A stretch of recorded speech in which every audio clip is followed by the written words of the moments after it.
Bonjour, bonjour à toutes et à tous à la deux. Hello, everybody. This is the second day of our meeting on inclusive education. First of all, I would like to introduce myself. My name is Maria Van Brander. I'm the coordinator of the Belgian Education for Training and the Education in Development Cooperation, Educate.be. Today you are participating in the second day of the digital conference organized by Educate with the support of APEFE, VVOB, and the Belgian Ministry for Cooperation and Development. The topic of the conference is inclusive education. Last week we saw that the change towards inclusive education is not easy. And mainly, it's a matter of willingness, a political willingness of human beings. Inequalities are caused by people, as Kira Bose said in his presentation. By starting with awareness raising, collecting reliable data, and making policy recommendations, we can make a difference. Today, you are participating in the second day, which is dedicated to different presentations of experts all over the globe. There will be 3 sessions with different testimonies from around the world. Professor Kwame Akeampong from the Open University will share the closing session together with the new Belgian Minister for Development Cooperation, Myriam Kittir. The planned duration of the conference is 4 hours and a half. This may seem long, but the 3 successive sessions each develop a different element of inclusive education. In addition, each session has its own moderator, facilitator that offers an adapted format. This second part of Educate conference is going to be very varied to help you to concentrate. Also, between each session, there will be a short 10 minutes coffee break between each session. During the last week, you can also ask your questions after each session to the experts through the private chat box on the right-hand side of your screen. This week, we have added also a public chat box, which will allow you to chat with the other participants. So for all your questions to the experts who participate in the panels, so please use the private chat box. We might not have the possibility of answering all your questions, but we will answer them later through our website. And just like last week, with the 15th of October meeting, all the documents, all the presentations, and also the recording of the conference will be available on our website, www.educate.be, from next week onwards. I wish you all, ladies and gentlemen, a very good conference. In the meantime, please feel free to communicate through social networks, social media, using #Educate2020. Nadia, the floor is yours to open the first session of this day. Thank you very much and have a good conference. Thank you very much. Welcome. On behalf of the European Disability Forum, we would like to thank you that you invited us to be part of the discussion of such an important topic, and especially with so many high-level speakers that we have. So we heard a lot last week about inclusive education, but still cultural barriers and stigma keep children with disability out of schools, as do systematic and pedagogically barriers, untrained teachers, inaccessible schools, infrastructure and materials. Girls, young women, and persons with particular impairment, such as intellectual disabilities, complex need or multiple disabilities, for example, deaf blindness, complex communication and physical disabilities, face the most severe educational inequities. So a springboard that we believe in to realize an inclusive society is a school where no one is excluded, a society where no one is even left out in the cold, So by bringing children together in the classroom in an inclusive schools, interacting with one another will come naturally later in life. So all barriers in society also need to be eliminated by guaranteeing access to integral accessibility, affordable transport, healthcare facility, nutrition, good housing condition, the welfare of the family, and access to all community-based services and special support when needed in the society, like personal assistance. So one of the most efficient methodology to analyze this is the multi-sectoral approach. And we will have directly, we will have a very important speakers who will illustrate this multi-sectoral approach with good practices from the field. So the first speaker is Ms. Subeskia Karki, who has been actively engaged in working for the education sector in Nepal for the past 7 years. She has been working closely with the government and has been participating in different forums and has raised her voice to make the curriculum, textbook, learning material, assessments, and pedagogy suitable to the specific needs in children with disability. So in her current role as inclusive educator, education technical advisor at Handicap International Nepal, she has been involved in developing proposals and concept notes on inclusive education, providing technical support and development strategies and policies for inclusive education in Nepal. Dear Ms. Subeskia, the floor is yours.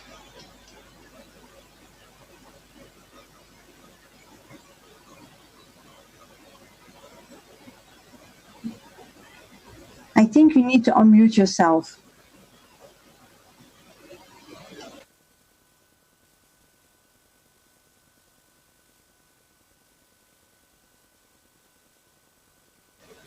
You have to put on your microphone. Askia, can you try, please? Hello, can you hear me? Now we hear you. Thank you. Okay, some problem with this. Good afternoon, everyone. I am Subeksha Karki, working at Handicap International in Nepal as an inclusive education technical advisor. So today here I'm going to share about our work experience on promoting disability inclusive education in Nepal through multi-sector approach. So can we have the next slide, please? All right. So talking about my presentation, I'll be briefly talking about our key working area of HI Nepal, what are the main pillar or sector that we are working on. And then I'll move on into the key intervention that we are doing for inclusive education projects. And then also talk about how we are collaborating with other sector in terms of how we implement our activities in inclusive education section. And then I'll be also talking some of our adaptation or approaches that we have taken during COVID-19 pandemic. So lastly, I'll be sharing about some of the voice and testimonies from our beneficiaries. Next slide, please. Moving on to the introduction of Handicap International. Handicap International since 1982 has been working along vulnerable population, particularly for people with disabilities. In Nepal, HI has been working since 2000, and then we have presence in more than 53 districts. So we do intervention in different areas, in different sectors. So under current HI Nepal country strategy, we are working into 3 pillars. Pillar number 1 is health and rehabilitation. So physical rehabilitation is one of the core strong component of HI Nepal core country program. And then in order to achieve the goal of pillar number 1, we aim to increase access to health, prevention, promotion, and detection, care, and rehabilitation service of people with disabilities. Pillar number 2 is inclusive education. So in terms of HI Nepal, entry into the inclusive education sector is very recent one, but we had been able to showcase well expertise into inclusive education sector in all level, from government authority, education policy, and then policymaker, as well as implementing INGOs, DPOs, as well as with donor. So under this pillar, we are focusing on demonstrating effective, replicable, inclusive education models that we contribute to implementation of the government school sector development plan, as well as for the education policies. So pillar number 3 is resilience. As considering the recurrence of the national disaster in Nepal, we have been providing or working on disaster reduction activities and also building capacities of different relevant stakeholders. Next slide, please.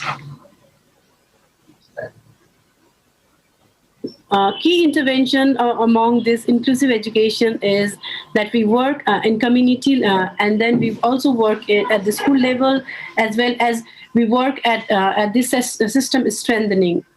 So when we talk about the school intervention, sorry, we do the early screening of children with disabilities or children to identify functional limitation, and then we provide assistive devices, as well as have some simple, affordable home modification like development of the ramp or accessible toilet, etc.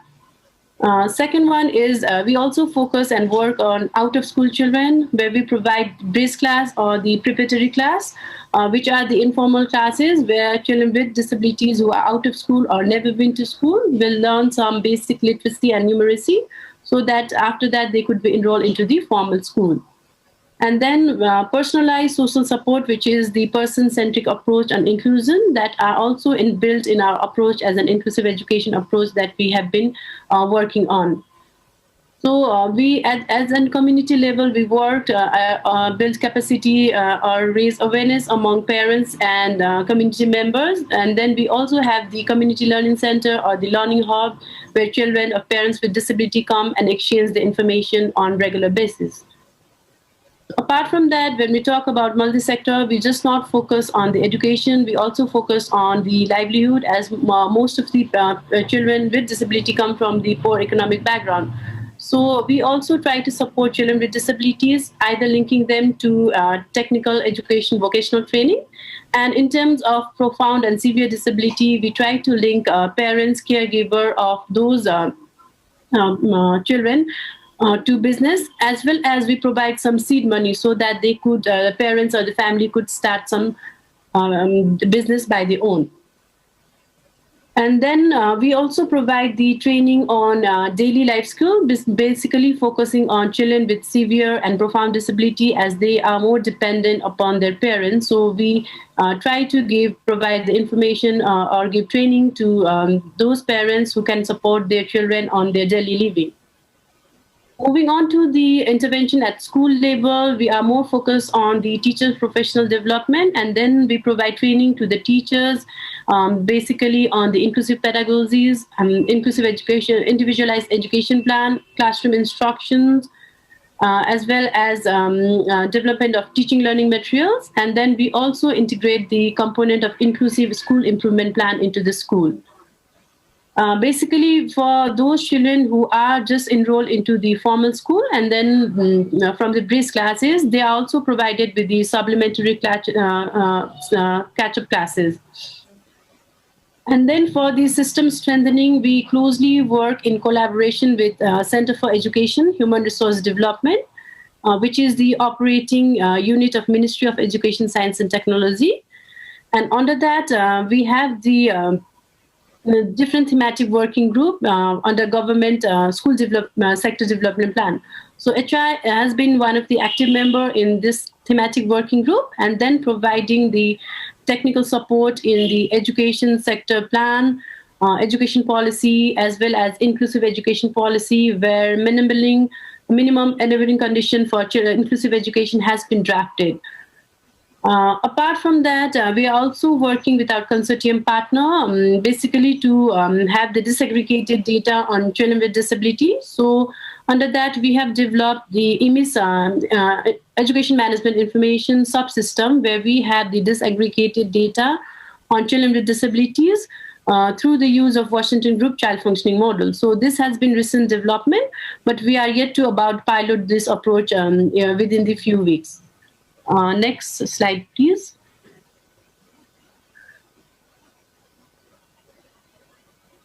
So talking about the intersection, about the different the sector that we work is, basically we have formed a multi-sectoral committee at the federal level, which comprise of the Ministry of Health, Ministry of Women, Children and Senior Citizen, and Ministry of Education, Science and Technology.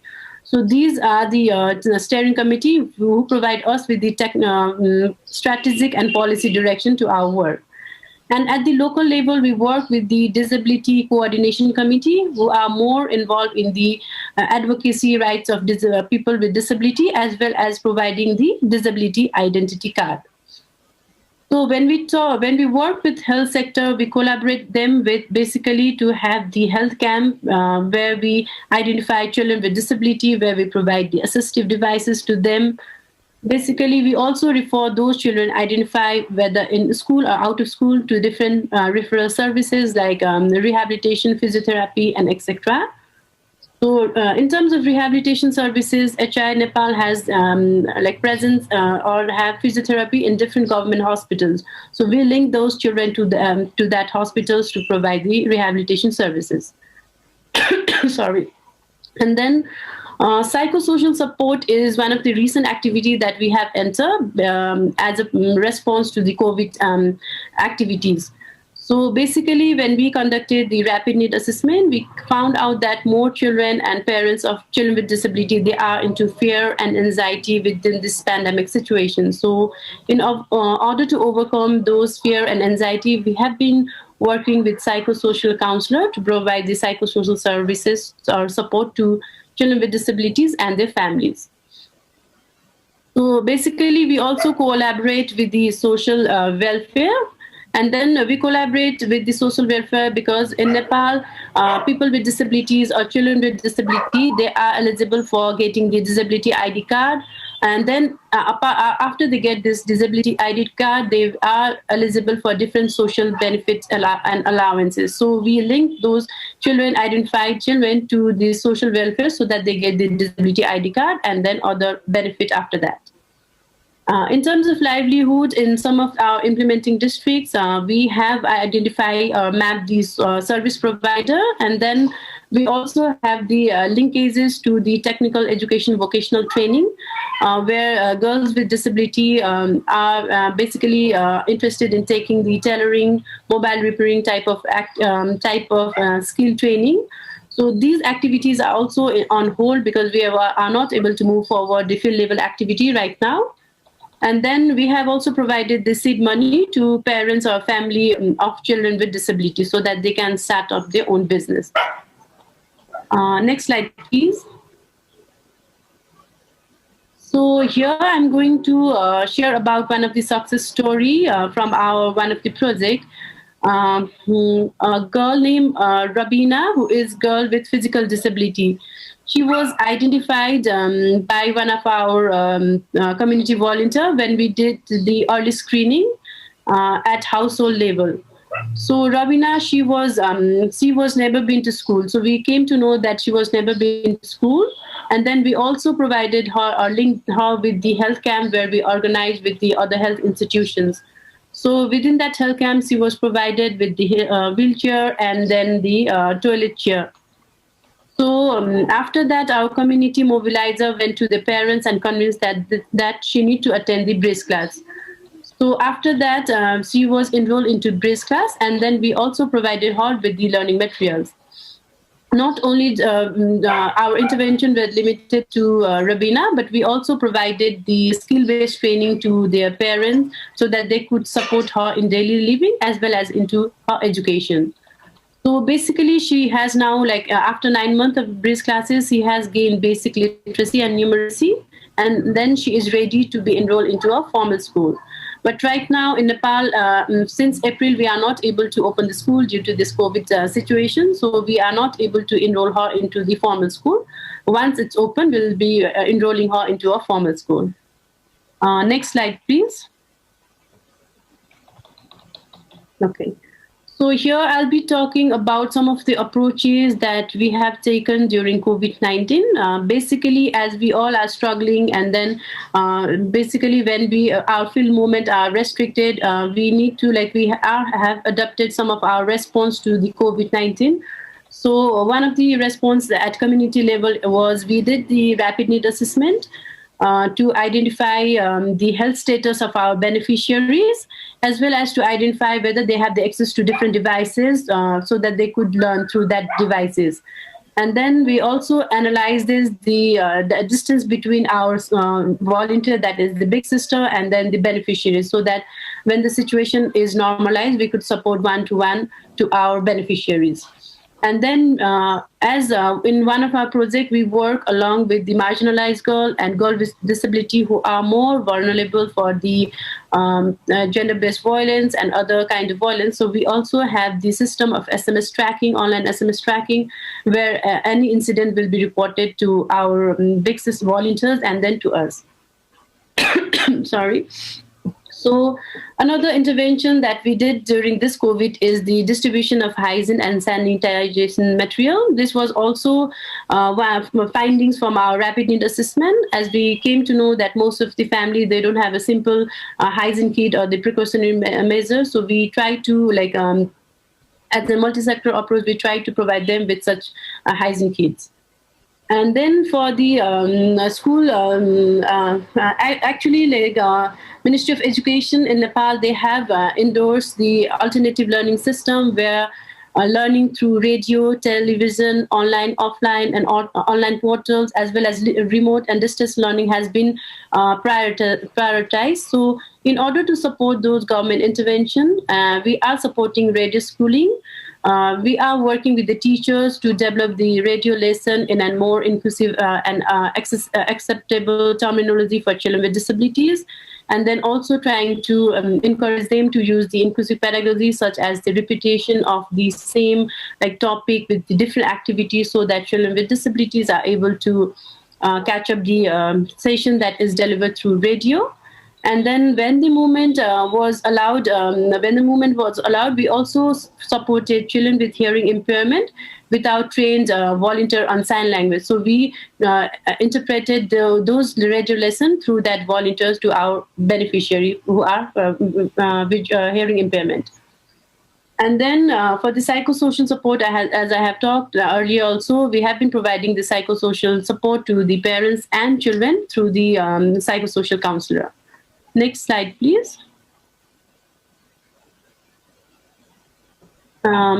So in order to provide the support within this pandemic, we have been providing the virtual training with our community mobilizer on the different material that has been developed by us as well as by the Ministry of Education.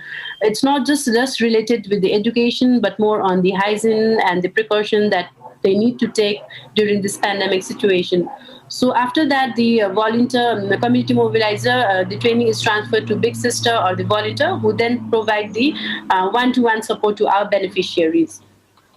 And then we have also disseminated the learning material, which are basically in the Braille and then with the sign language picture, so that children with disabilities are learning during this pandemic. Thank you. Next slide. So these are some of the voices that we collected during this pandemic situation. So Sahazan Khatun, who is a 14-year-old girl and who is deaf, who uses sign language. She is one of our beneficiaries, and then she appreciates the work of our big sister. So she is saying that my big sister come to me and show me a video developed in sign language and show me the process of hand washing and how we can be safe during COVID-19 situation. My big sister also visited me or my house when lockdown is not very strict. Another testimony is from Kanaya Kumar Saha, who is a student who uses visual impairment and uses Braille. So he was a student at our preparatory classes. And after, he is saying that after the COVID-19 outbreak, our Braille class is stopped. But we have been receiving information on coronavirus update regularly from the radio jingle, and our facilitator frequently call us to know about what we are doing. So these are the testimonies that are shared by our beneficiaries. Next slide, please. So this is my last slide for the presentation. Here I want to highlight that as an lobby and advocacy to the social welfare offices at our local level, we had been able to get the disability ID card to a boy named Dharmendra, who is visually impaired. So he is also learning Braille with our preparatory classes, and then after this preparatory classes is over, he will be formally enrolled into the resource class. Resource class basically is like a preparatory, which is formally owned by government, where children with different types of disabilities are provided with the education before they are enrolled into a formal mainstream school. So this is all about my presentation. So I also have shared one video. I'm not sure, I don't know how much time I have taken. So is it possible to share the video if the time is allowed? How long is it? I'm sorry, we didn't prepare it now to play it off, okay, so sure. We'll do it. So I'll just share with this. Sure. Thank you. Thank you. Thank you, Shubaiska. Thank you very much, Nadia, Shubaiska, for sharing with us those important projects that you have on the field and how you involve all the multisectoral fields also. And I was really very triggered by your pilot project on collecting disaggregated data. So I'm looking forward to the outcomes of this. Now I will hand the floor over to our next speaker, who is Ms. Dr. Jean-Marie Mbenga. He is the program coordinator at the National Office of Light of the World in the Democratic Republic of Congo since 2015. He is a doctor by training and holder of a master's degree in public health. He has solid experience in program coordination and management, as well as representation for having worked for Congolese state institutions and several international NGOs. So with his team in different regions, he really contributes to a better prevention of blindness by promoting holistic and sustainable eye care. He also promotes inclusive education approach for children with visual impairment and support special education for blind children. So Jean-Marie, the floor is yours.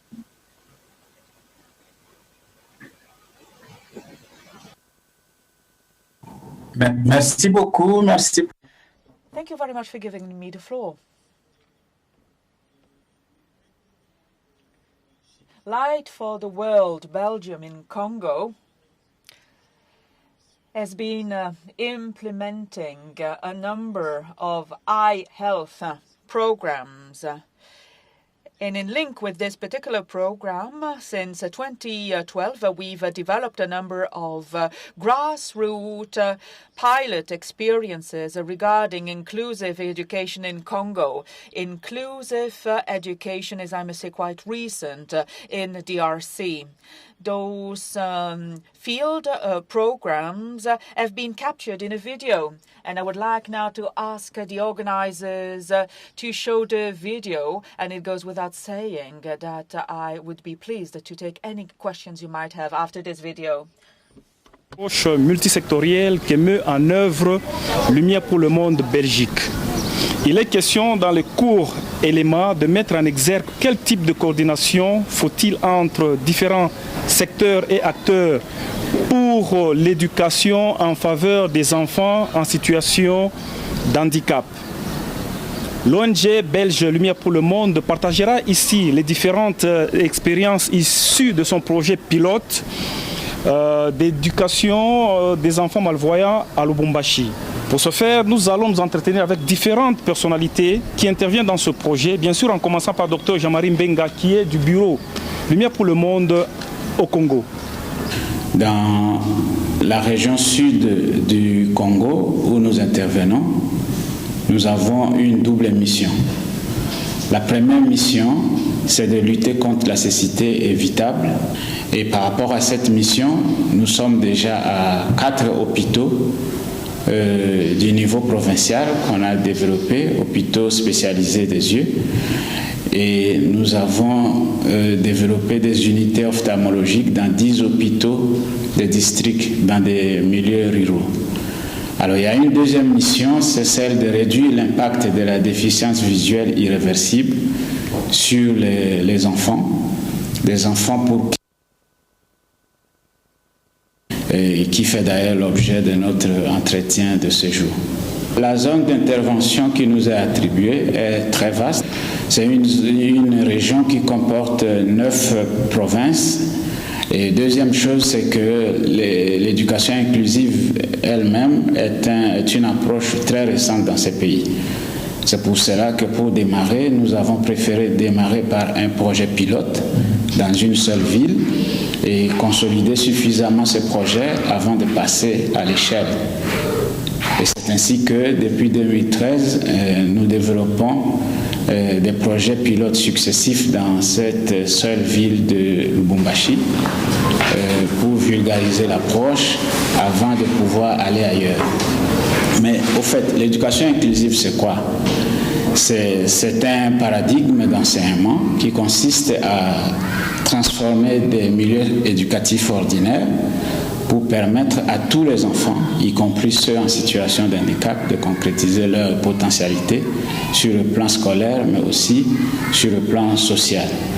Et donc, dans le cadre de mise en œuvre de ces projets pilotes que nous menons à Lubumbashi, nous faisons intervenir 2 secteurs principalement, de manière active.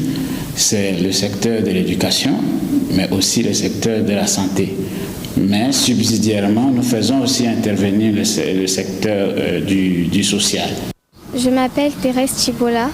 Je suis en 3e scientifique au lycée Tchondo. J'aime aller à l'école, surtout à partir du moment où je suis en suivi par Madame Béatrice. Mes problèmes de vision ont commencé il y a 7 ans et c'était mon enseignant de 3e primaire qui l'avait constaté et a convoqué mes parents pour leur mettre au courant. Et j'ai été référée à la clinique. Et depuis, je bénéficie des lunettes et monoculaires et je me sens bien à l'aise parce que je vois mieux et je regarde et j'écris aussi mieux dans mon cahier. J'aime aider les autres enfants qui souffrent des maladies comme moi. Mon plus grand rêve est de devenir médecin pour aider ces enfants qui souffrent des mêmes maladies que moi. Je suis l'assistant technique du responsable de la cellule d'éducation inclusive de la coordination diocésaine des écoles catholiques, CODILU en sigle. Alors pour ce qui est de notre travail, en fait, il s'agit de l'implémentation de l'approche éducation inclusive. Alors cette implémentation dans le contexte qui nous concerne actuellement exige de prime abord un important volet de sensibilisation des acteurs concernés par cette éducation inclusive. Nous menons cette sensibilisation par plusieurs modalités. Il y a d'abord des ateliers que nous organisons, des ateliers à l'intention des directeurs d'école, à l'intention des inspecteurs et des enseignants. Il y a également des séances d'échange et d'encouragement entre différents acteurs. Il y a aussi le témoignage de certains enfants qui, ayant terminé l'un ou l'autre cycle de leur formation, ils ont acquis un certain succès. Et enfin, il y a une communication directe aux enseignants, une communication directe avec les parents, soit à l'école, soit à domicile. Et c'est des sortes d'entretiens directs avec les parents, avec les enseignants d'éducation sanitaire, donc l'éducation physique. Il y a aussi les parents directement, donc des entretiens comme ça. Pour le recrutement des enfants cibles de notre programme, nous avons plusieurs voies par lesquelles nous essayons de les recruter. Il y a d'abord, premièrement, la clinique ophtalmologie Saint-Yvonne avec qui on travaille en partenariat, qui nous réfère des enfants qui ont été amenés chez eux par les parents et qui, à la fin du processus, ont été déclarés basse vision. Il y a également des campagnes de dépistage scolaire, des campagnes actives que nous organisons dans les écoles, bien sûr avec l'expertise de la clinique. Et aussi, on recourt à certaines ONG de foi qui nous réfèrent des enfants, surtout des enfants qui ont abandonné les études à cause de leur déficience visuelle. Les enseignants itinérants, ici chez nous, ce sont les professionnels de l'éducation, donc des enseignants qui ont été formés en pédagogie et qui finalement ont été initiés à l'approche d'éducation inclusive et qui sont basés au niveau de la cellule pour assurer le suivi des enfants malvoyants en itinérance.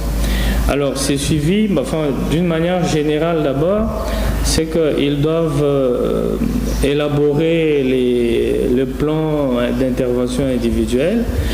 Et à partir de ce plan, on essaie d'écrire les actions à mener pour intervenir en fonction de tel ou tel autre enfant. Alors après ça, ils vont faire des visites à domicile ou à l'école pour pouvoir mettre en place les dispositions de ces plans. Et puis enfin, s'il y a des enfants, des élèves qui éprouvent des difficultés d'apprentissage, ces enseignants essayent de les encadrer pour un renforcement des capacités. Et puis finalement, ils peuvent aussi évaluer, en cas de besoin, les matériels didactiques que les enseignants utilisent dans les classes et essayer de les adapter pour pouvoir le mettre à disposition de ces enfants-là. Et aussi, à part ces suivis général, il y a un soutien qu'on peut appeler soutien médical optique que ces enseignants essaient de donner vis-à-vis de ces élèves malvoyants. Et en cela, c'est qu'ils accompagnent les élèves dans le processus d'acquisition des aides optiques à la clinique Saint-Yvonne et aussi à comment utiliser judicieusement tous ces supports qu'on leur donne pour leur faciliter de bien participer aux leçons.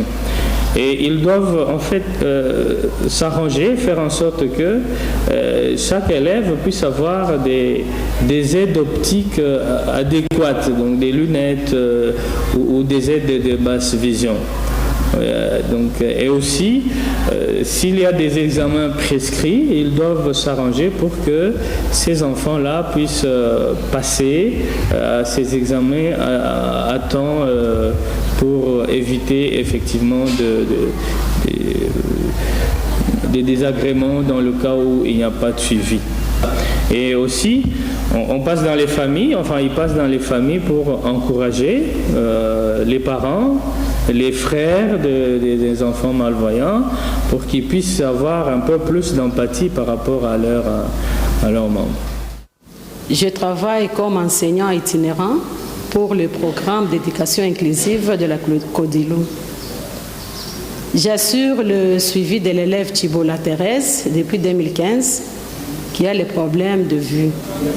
Chaque fois qu'elle passe des classes, je m'assure qu'elle se trouve à une place convenable en classe. Et les aides optiques dont elle dispose sont en bon état. S'il y a des plaintes à ce sujet, je refais l'enfant à la clinique Saint-Yvonne pour d'autres examens de basse vision et des renouvellements des aides optiques en cas de besoin. Je sensibilise l'enseignant titulaire et le parent pour le meilleur usage des aides optiques octroyées par la clinique. Et j'assure le suivi pour s'assurer d'un bon déroulement des tours.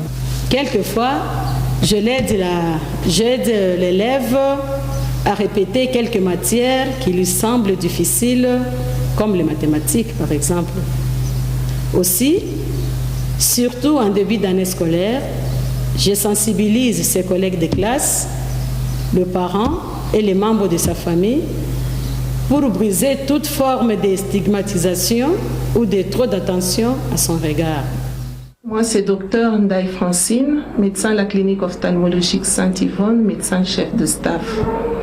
De la façon dont nous travaillons, on travaille en étroite collaboration avec le programme d'éducation inclusive pour guider les enfants malvoyants de la meilleure façon possible. Dans un premier temps, notre équipe médicale consulte ces enfants. Parfois, ils souffrent d'une maladie oculaire banale comme la conjonctivite, auquel nous apportons un traitement qui est facile. D'autres souffrent de cataracte. La cataracte qui est une opacification du cristallin et qui nous donne une cécité réversible. Là, un traitement opératoire majeur permet de rendre la vue à cette catégorie d'enfants. Malheureusement, il y a un certain nombre d'enfants dont la déficience visuelle est irréversible et pour qui nous ne pouvons pas aider avec les médicaments. Alors là, nous orientons ces enfants-là dans des services spécialisés comme l'optique et la thérapie visuelle pour obtenir des aides appropriées. Alors, en passant, je veux vous présenter M. Dan, qui est à la thérapie visuelle et qui est point focal éducation inclusive. Nous déterminons quand même les catégories. Donc on parle de catégorisation des enfants malvoyants.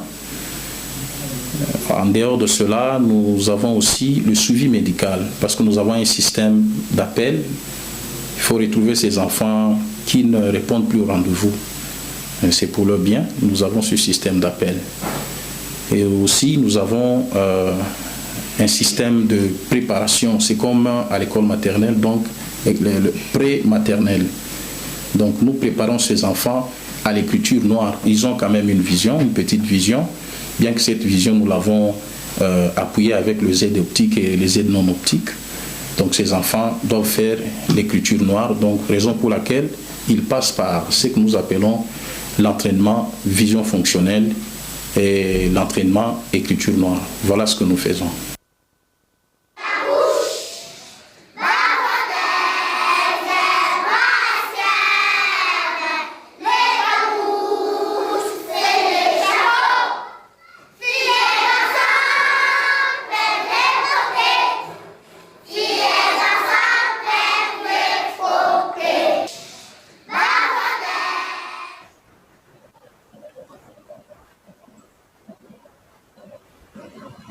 Okay. Thank you very much, Dr. Jean-Marie, for sharing with us this video. And maybe I will grab the opportunity to open already the floor for questions, because we received already some questions for Subeskia. If you can start. The first question was about, can you explain a little bit more about who are those big sisters? That's the first question. The second question was, did you have any particular difficulties by coordinating between different ministries? For example, the one of education, the one of health, the one of social affairs. And the last one was about the data that you are collecting, the EMS e-data. Is it aligned, the one that you collected, is it in line with the national one? So if you can start already with those three questions. Thank you. Thank you so much. Thank you for the question. So starting with Big Sister. Big Sister are basically the volunteer that we are using in our project, where we provide the training to the Big Sister. And then we have a concept of like Big Sister and Small Sister. So the beneficiaries are Small Sister, and then the Big Sister, they are the volunteer who are the community members. So rather than having the outsider, it will be, as we are working more on girls with disabilities, and then more on the Muslim community and Tarai region, where they don't want other people. Sorry for the interruption. I'm so sorry. where we are working more on girls and then on Muslim community. So they want to have more like trust and trust from those community members. So we are mobilizing the community volunteer as a big sister who are trained and then who are providing the one-to-one support. So for one big sister, they will be responsible for the 8 sisters. So they will go to home visit, do this support to the family members as well as those little sisters. So that is the concept of the big sister, which we also call the volunteers. And then moving on to the challenge, it's very difficult to coordinate with all the ministry, especially when we are in Nepal, most of us are more isolated and working on the isolation. So one of the challenges that we are currently facing is on the integration of the data on children with disability. So we have a lot of discussion with the Ministry of Health, Ministry of Social Welfare, and Ministry of Education, because 3 different ministries, they have the 3 different systems. Like in terms of education, we have Education Management Information System. In terms of health, we have Health Information Management System. And then social welfare, they have those own disability ID card database system. So we wanted to integrate those all 3 into one. So we had a lot of discussion, and then we are still struggling to have the one database on children with disability. So at the federal level, it is very difficult because all of the ministry, they have been practicing the same system for a long time. So it will be like a challenge to change all those things. So because as now Nepal has moved into the federalization system, and at the municipality, there is just one focal data person who is responsible for the data collection of children with disability. So what we are doing is, rather than moving up from the federal system, we are trying to have those information from the local municipality, so that we are providing the training to the local municipality level, where just one person who is representing from the education, health, or social welfare will have the one database on children with disabilities. So it's the challenge is that they don't want they have their own system and they don't want to change their own system.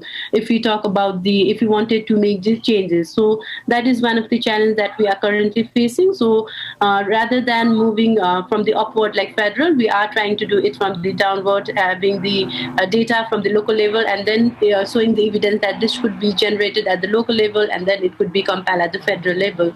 So that is the one challenge. And then so basically when I talk about the IMIS subsystem, it's we are working this as a pilot intervention. So under our current project, we are working with the IMIS department of Ministry of Education as well as Inclusive Education section. So these 2 departments we are closely working, and they have realized that disaggregated data on children with disability is the prime requirement, because currently IMIS system, they don't have the proper representation or the adequate number of children with disabilities. So they are convinced that we need the disaggregated data in terms of planning also. So for example, right now we just have a number of children with visual impairment. So we don't have how many children they are totally blind or how many are low vision.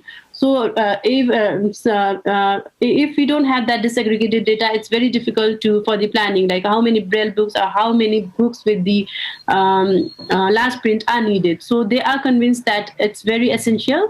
So rather than just initiating and going it into the larger scale, so we are piloting this into some 10 districts at this state. So at the end of the project period, our aim is to integrate that IMIS subsystem into the main IMIS system. So basically right now also the data will be abstracted from the main IMIS system. All the background information, all the information about the children ID card, everything will be abstracted from the IMIS main system. We'll just have the disaggregated data on children with disability in the subsystem, so that we could generate evidence and then showcase to the government that this really works and this need to be integrated into the main IMIS system. That's it from my side. So any additional questions? Thank you. Not for the moment. I will now go to Dr. Jean-Marie. Il y a une question pour vous. There is one question for you concerning children, blind children. Should they be the one taking the initiative? how do they contact your service? Is it them getting in touch with you, or is it you reaching out to them? Nadia, could you please repeat the question? What about your approach concerning children?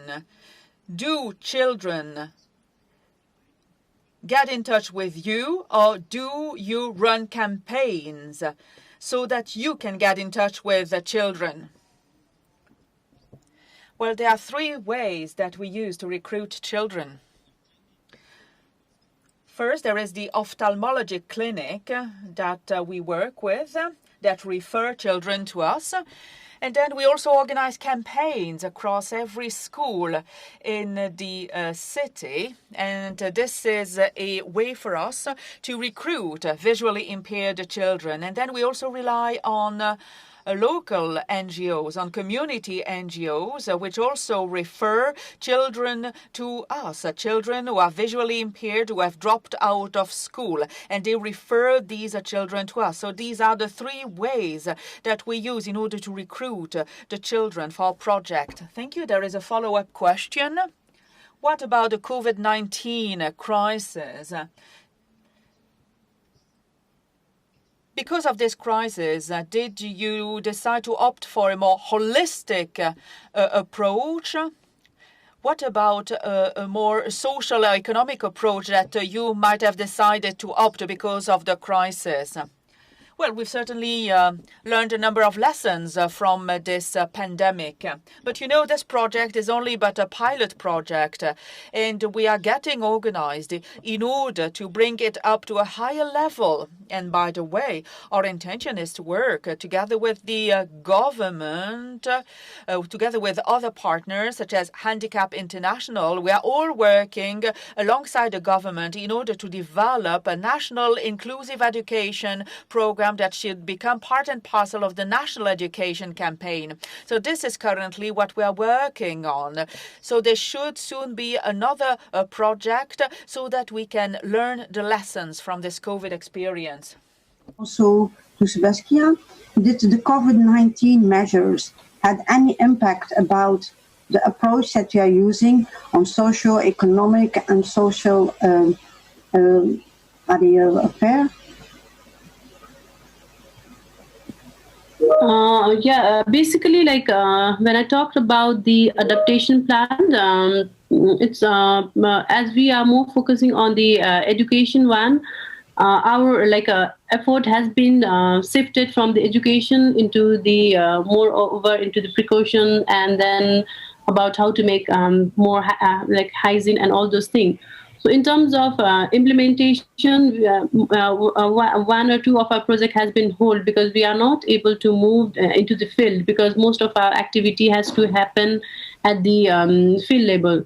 So right now, measure of our adaptation is done into the virtual mode. So we are also providing all those support to teachers or to the family member through the virtual. Like in terms of the psychosocial, also we are providing either through telephone or through the virtual mode. So we are doing the adaptation of all this implementation that was planned in 2020. Okay, thank you. Then another question, it's coming from me, the time that the audience are asking questions. Now during the COVID, is there any openness? For example, we noticed that in Europe, parents became paranoid and they avoid bringing their children to schools, but not everybody has access and the tools to follow online the courses. Do you have any similar experience in Nepal or in the Congo? Yeah, in terms of Nepal, because as we know, geographically we are very scattered, and in terms of access to all those resources, even for the radio, television, we have very less access for children with disability or children without disabilities also. So we have just conducted one rapid education assessment, And then there, like when we do, it's most of the children, they don't have access for the learning. So their parents are not focused, like, because most of the parents, they are worried about their daily life skill or living rather than more on the learning or reading. So most of them have raised concern about whether the children will go back to school when these schools are reopened, because there is a long gap as because of COVID. They don't have the access to those learning things. And then when we the assessment also found out that most of the children, they don't have the accessible teaching learning materials at their home. So in terms of Nepal, when we talk about most of the children, they are living either in the resource class as a residential or either in special school. So most in both cases, they are living in the hostel rather than with the parents. So parents right now, especially for children with hearing impairment, they are even facing difficulty to communicate in sign language, because they are not used to communicate, because they reside in the schools rather than with the parents. So they are facing communication problem and all those things rather than focusing on more on the education side. Education, if you talk about children without disabilities also, because of lack of access to all those resources, we are not able to provide. It's a research are saying that only 20% have access to all those resources that has been provided by the government of Nepal. So in terms of children with disability, more than like around 2-3% only have the access to such learning opportunity right now. Okay, thank you. I'm sad to hear that. Dr. Jean-Marie, par rapport au Congo, vous avez... Dr. Jean-Marie, what about Congo?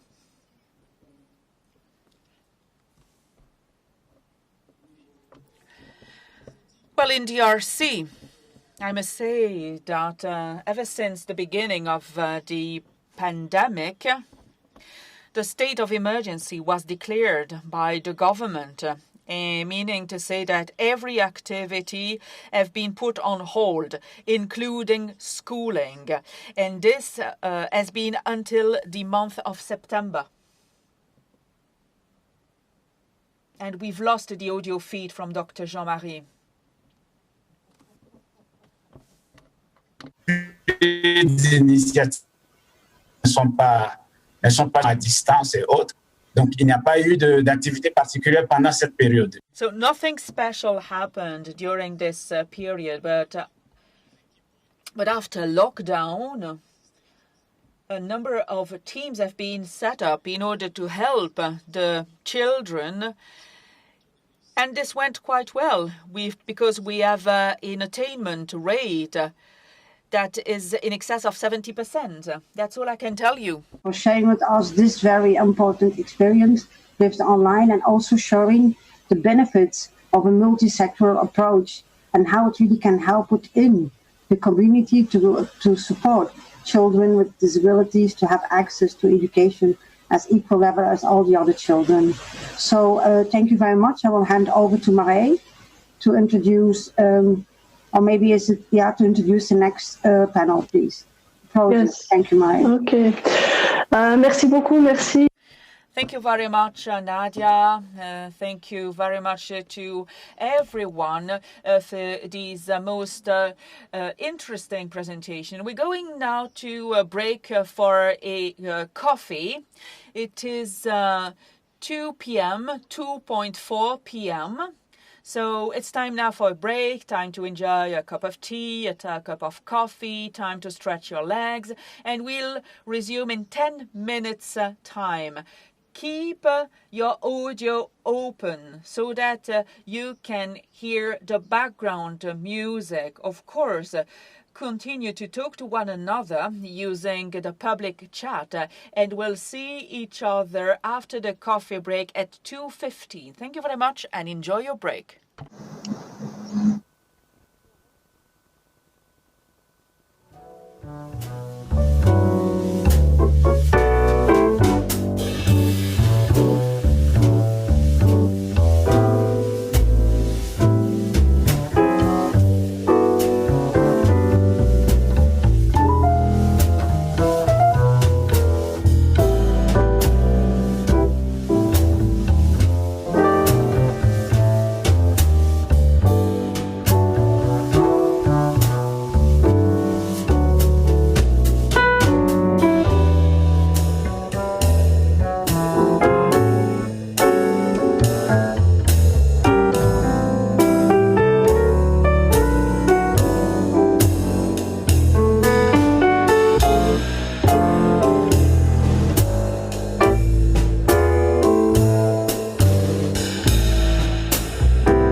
Bonjour tout le monde, vous participez toujours à la conférence d'Educate. Donc après la première session de cet après-midi, on va continuer avec la deuxième session. So we are going to start with the second session with people from across the world. The advantage of having this conference over 2 days or twice is that we learn. So please do not forget that if you have questions for the experts, please use the private chat box. It's easier for the facilitators. And we may not be able to answer all the questions, but we will answer them later. The recording of the conference, as well as all the documents, will be available on our website, educate.be, as of next week. I wish you all a very good conference. And in the meantime, please feel free to communicate through social media using #Educate2020. Heidi, the floor is yours. So I wish you a very good conference on inclusive education. I will continue in English, and welcome to everybody to the second session of the second day of the Educate Conference 2020. We will... Can you just put your microphone further? Gender equality in education, both through research and practice. I'm very happy and honored to be able to moderate this session and to have very interesting speakers that I will shortly present to you. Let me briefly introduce myself. I am National Director of Plan International Belgium. I have joined Plan International Belgium relatively recently in September of this year in very particular circumstances, and that are also the circumstances and the reasons why we are meeting in a digital manner today. I have about 20 years of experience in the development cooperation and human rights world, and the most inspiring encounters are the ones of meeting people that actually enable change. And I think in this session today we have 3 people that are change enablers, and I'm looking forward to hear from them. Before we hear from them, we actually want to do a little test with you. You have been undoubtedly listening to the GEM Gender Report 2020. And so we're going to put some geek questions on the webinar, on the screen, and we would like to invite you to guess or guesstimate what the answer is, or just have a very informed and knowledgeable answer. So the first question that you should see on the screen right now is thinking about enrollment in primary and secondary education globally. Are there, according to you, less girls than boys, more girls than boys, or an equal amount of girls and boys enrolled in primary and secondary education? You can think. Can you just put your microphone further, please? Can you ask somebody? Can someone ask? This is according to figures from 2018. There are an equal number of boys and girls enrolled in primary and secondary education, and that is a very good result. However, we still see that there are still great disparities, despite the significant progress that has been made, especially in South Asia and India. But the reality still is that today, out of all the children not going to school, 75% of them are girls. We go to our second question. What is the percentage of countries that have, in which education ministries have sponsored laws to promote gender equality in education? Is that 35%, 50%, or 75%? The correct answer is B.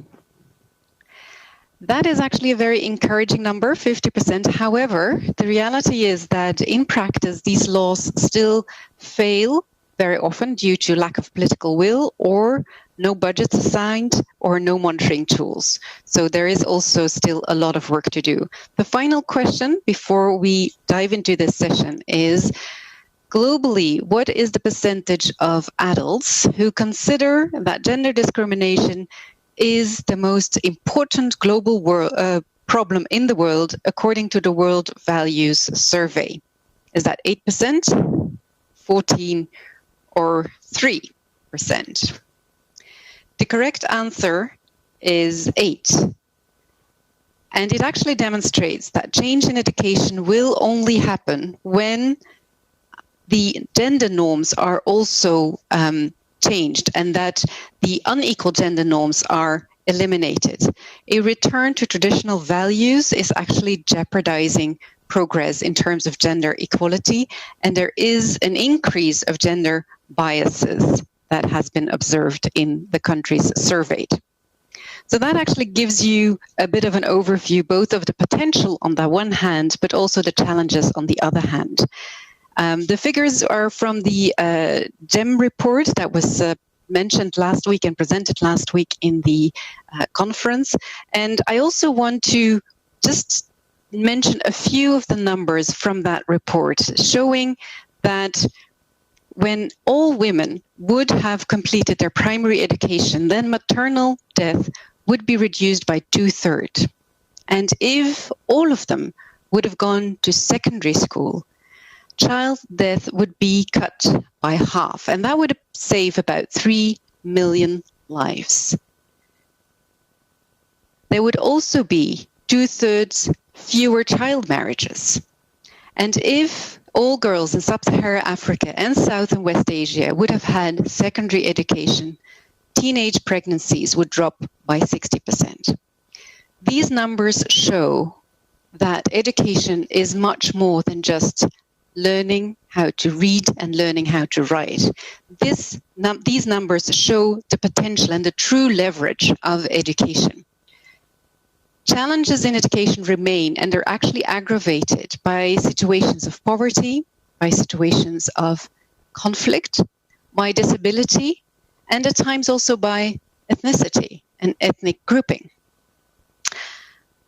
In addition to all these challenges, today we face the challenge of COVID-19, and we know that the risks of losing gains in terms of gender equality in education risk to extend beyond today's generation.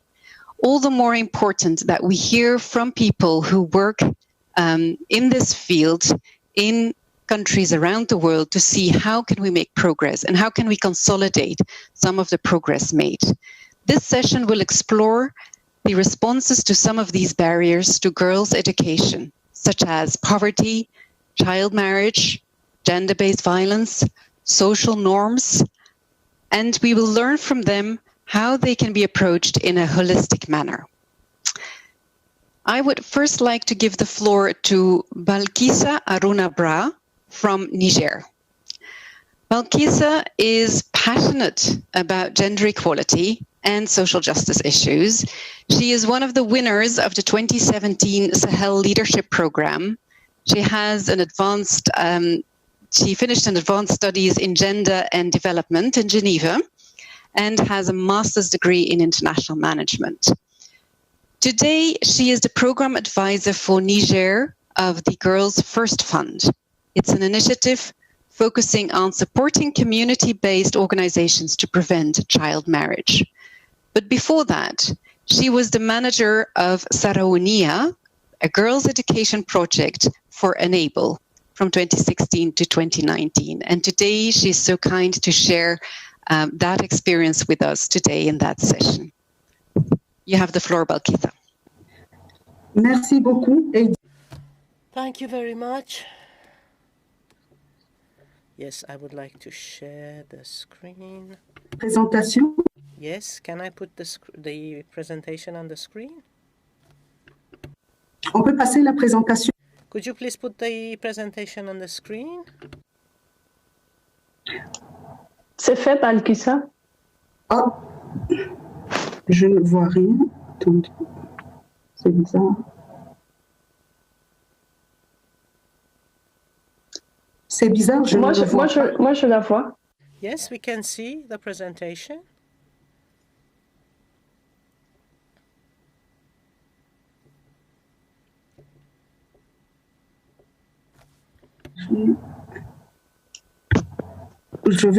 Si j'éteins la vidéo, je vais essayer d'éteindre la vidéo pour...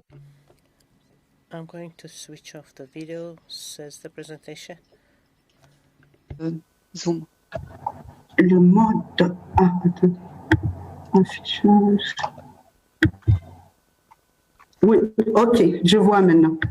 All right, now it's fine.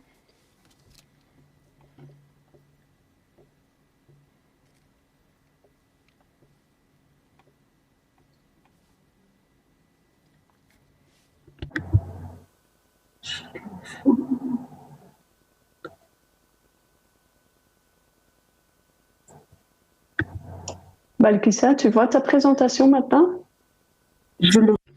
Can you see your presentation? It's for the translator, says the speaker. Yes, you can start. Just say next slide.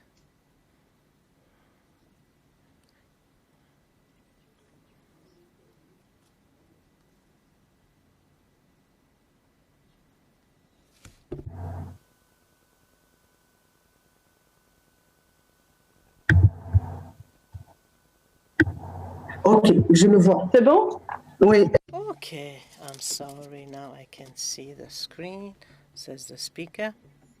Thank you very much. I would like to start my presentation by sharing two elements about the Niger background, which are extremely important for any child school education, girls' school education. It's a high prevalence rate of child marriage in the world, and the average age is 15. It's some 30% of girls who are married at the age of 15. The second element is the gender inequalities in the education system, especially at the secondary level and also at the primary school. Next presentation, please. As you can see this at the right-hand side, between 2003 and 2013, so over 10 years, the gap between school education of boys and girls, this gap has remained the same, almost. This is why we have a school education project. It's not a problem of access to quality education, but rather to improve the retention conditions.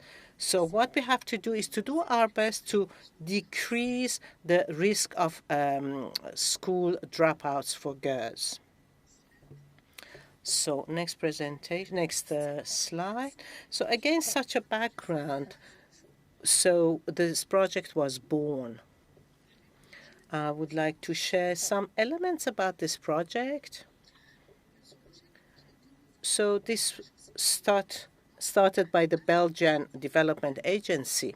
The aim is to improve the retention of 1,000 girls enrolled in 6 rural colleges in the Dosso region. These 6 colleges has never received any support from development agencies before. So we worked from 2016-2019 with a budget of 800,000 euros. So we had to achieve several objectives to improve the facilities, so the sanitation.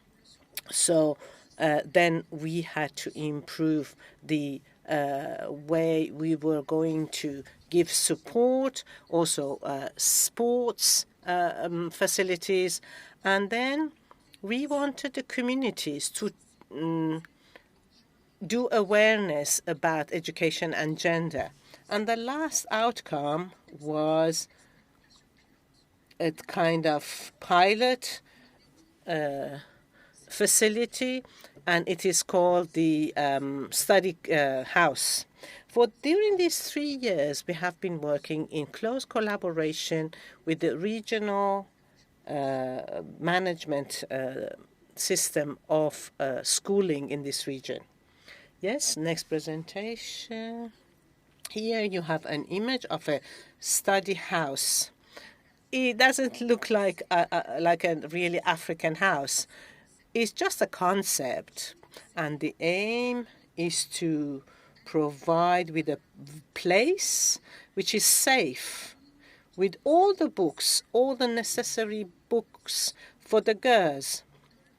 When they go back to their village at the end of the class, they can go there to this small house to read again their books and school material without being bothered by their mothers who ask them to just help them at home. According to the final assessment of this project carried out in June 2019, this project has been a successful project. There are 4 elements which allowed this success. First of all, the project aimed at raising community community target places about the inequalities in education. That is to say, these communities understood, first of all, and then accepted the very existence of these inequalities. This was not the case beforehand. Second element, the project created an inclusive school environment. So these study houses, toilets, and also sports facilities, and also equipment, which were provided to each of these schools.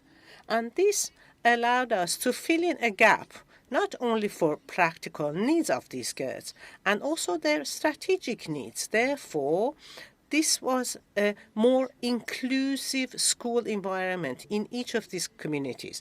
The third element, we introduced new practices in the school environment in these schools. I'm talking about study travels to Niamey, to the capital city, even outside Niger. We went to Benin. Do you understand what it means? A school trip for girls who come from very poor families, who had never traveled beforehand outside their own village. This was really a very powerful, empowering tool for these girls. The last success tool was that this project allowed the empowerment of the local leaders. I'm talking about traditional leaders of the villages. I'm talking about religious leaders as well, to motivate them to become volunteers and to participate in this whole dynamics of changing social norms. And therefore, this project allows us to encourage these communities to set up a local committee, an inclusive local committee, for all the stakeholders in the community so that they do participate. So a representative of, for example, of the person who takes care of the village, a religious leader, somebody from the parents, a representative from the mothers of these children, and then a person from the pedagogical team, one representative from the girls themselves, and one from the boys. Each committee has to draft their own action plan and to implement it. Also, we had a contract with a local NGO, and they had one facilitator who comes also from this community. The role of this lady and facilitator is to provide counseling to the community members. Oh, the voice is, we can't hear the speaker anymore. So what I have to say is that following this approach, we noticed in these communities leaders. So, for example, religious leaders and also the head of the villages who would commit themselves publicly against child marriages and for the school education of the girls. This is a huge change. This was a very sensitive matter beforehand. The leaders would not even want to discuss about this beforehand. Yes, next slide, please. I would like to finish my presentation. I could add lots of other things, but I don't have a lot of time. I would like to finish here by sharing some of the quotations of these girls, exceptional girls, who were involved closely in our activities. They participated in the school trip, and each of these 6 rural communities where we worked, there are young girls who are exceptional, Sharifa and Amina, and they have common points. First of all, is that these young girls are brilliant. They really study very well despite all the obstacles. The second common point is that these are young girls who are very courageous and who would be very much admired by anyone who would see the very poor conditions in which they are living. The third element is that these young girls have shown that they have huge resilience. It's very impressive, and this has been an inspiration for everybody, like myself, who have been able to know them in the implementation of this project. I would like to finish with their words. Thank you very much for your attention. Kisa, and it is very good to see how it's difficult to stop somebody who is really passionate about it. So it's wonderful to hear your country, your experiences and story. Just a very brief question, but I really encourage you to be very brief. You talk about inclusive school environment, and can you explain how that inclusive environment is so important to actually keep girls in school and to have a higher retention rate of girls in school? Can you just give a very brief answer to that? Thank you. Merci. Thank you very much. I think that if we look at the background, at the situation of this project, for example, imagine schools where pupils have to sit down on the ground. And when you invest money, you come with chairs, you improve the facilities, you allow them to have toilets.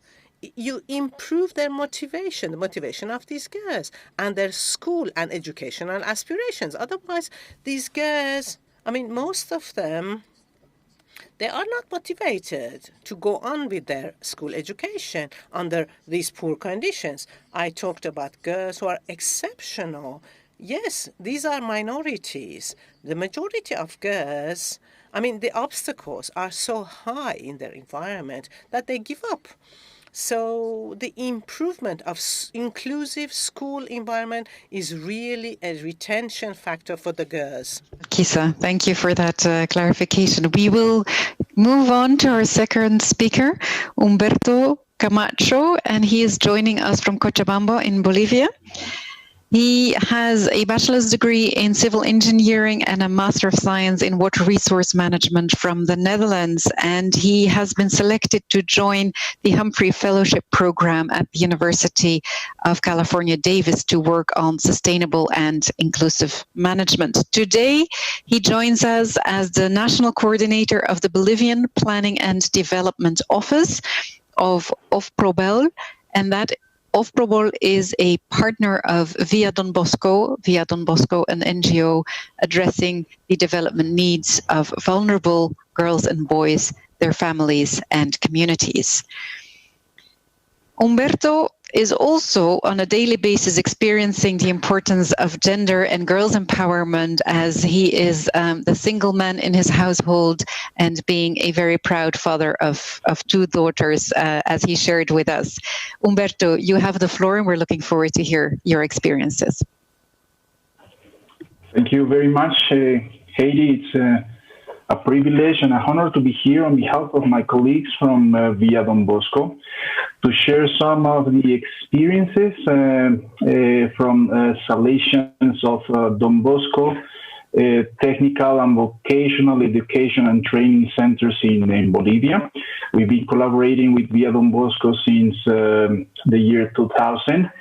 And we want to share these experiences as part of the adapting the learning environment experiences. Next slide, please. I would like to start with some information from the context where we are working in. So Bolivia is part of the Latin American region. is not doing really well when it comes to a gender holistic approach. So the numbers I'm presenting, I apologize, the slides are only in Spanish. The idea is not really to go through them in detail, but I just want to mention that when it comes to violence based on gender,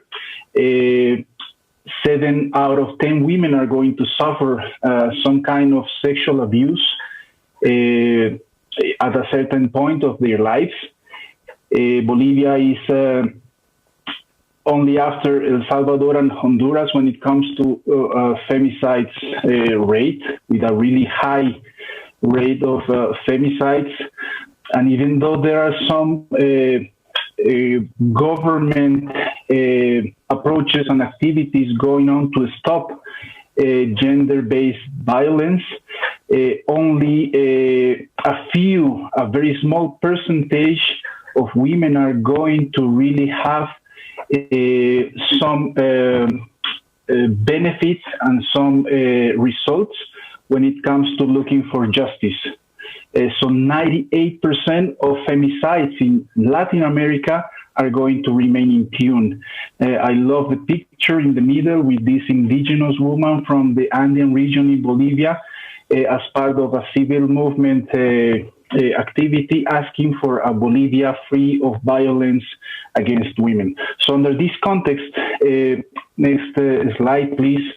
What we are trying to do within TVET centers in Bolivia, we really focus on vulnerable target groups. We know we are working with a really vulnerable groups of migrants who comes from shelters, who are single parents, and we know that we have to look to some specific attention to them when it comes to access and retention as part of professional educational services.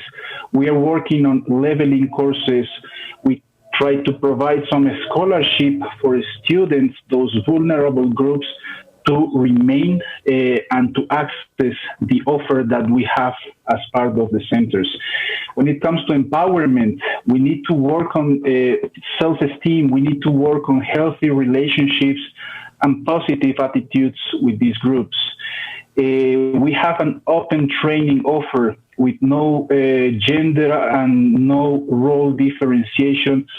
So women and men can really decide based on information provided to them what's the career and what's the approach they would like to pursue. When it comes to representativeness, we open the floor for student boards and decision-making platforms for them to really feel part of a group and where they can really have a voice and their voices are going to be respected. When it comes to job intermediation, we have been working with Via Don Bosco really hard to provide them with the needed tools. We've been working with the Labor International Office to provide the students with really specific information about what are their rights and duties when it comes to applying for a job. And we've been working also to provide them with entrepreneurial skills as part of the training offer.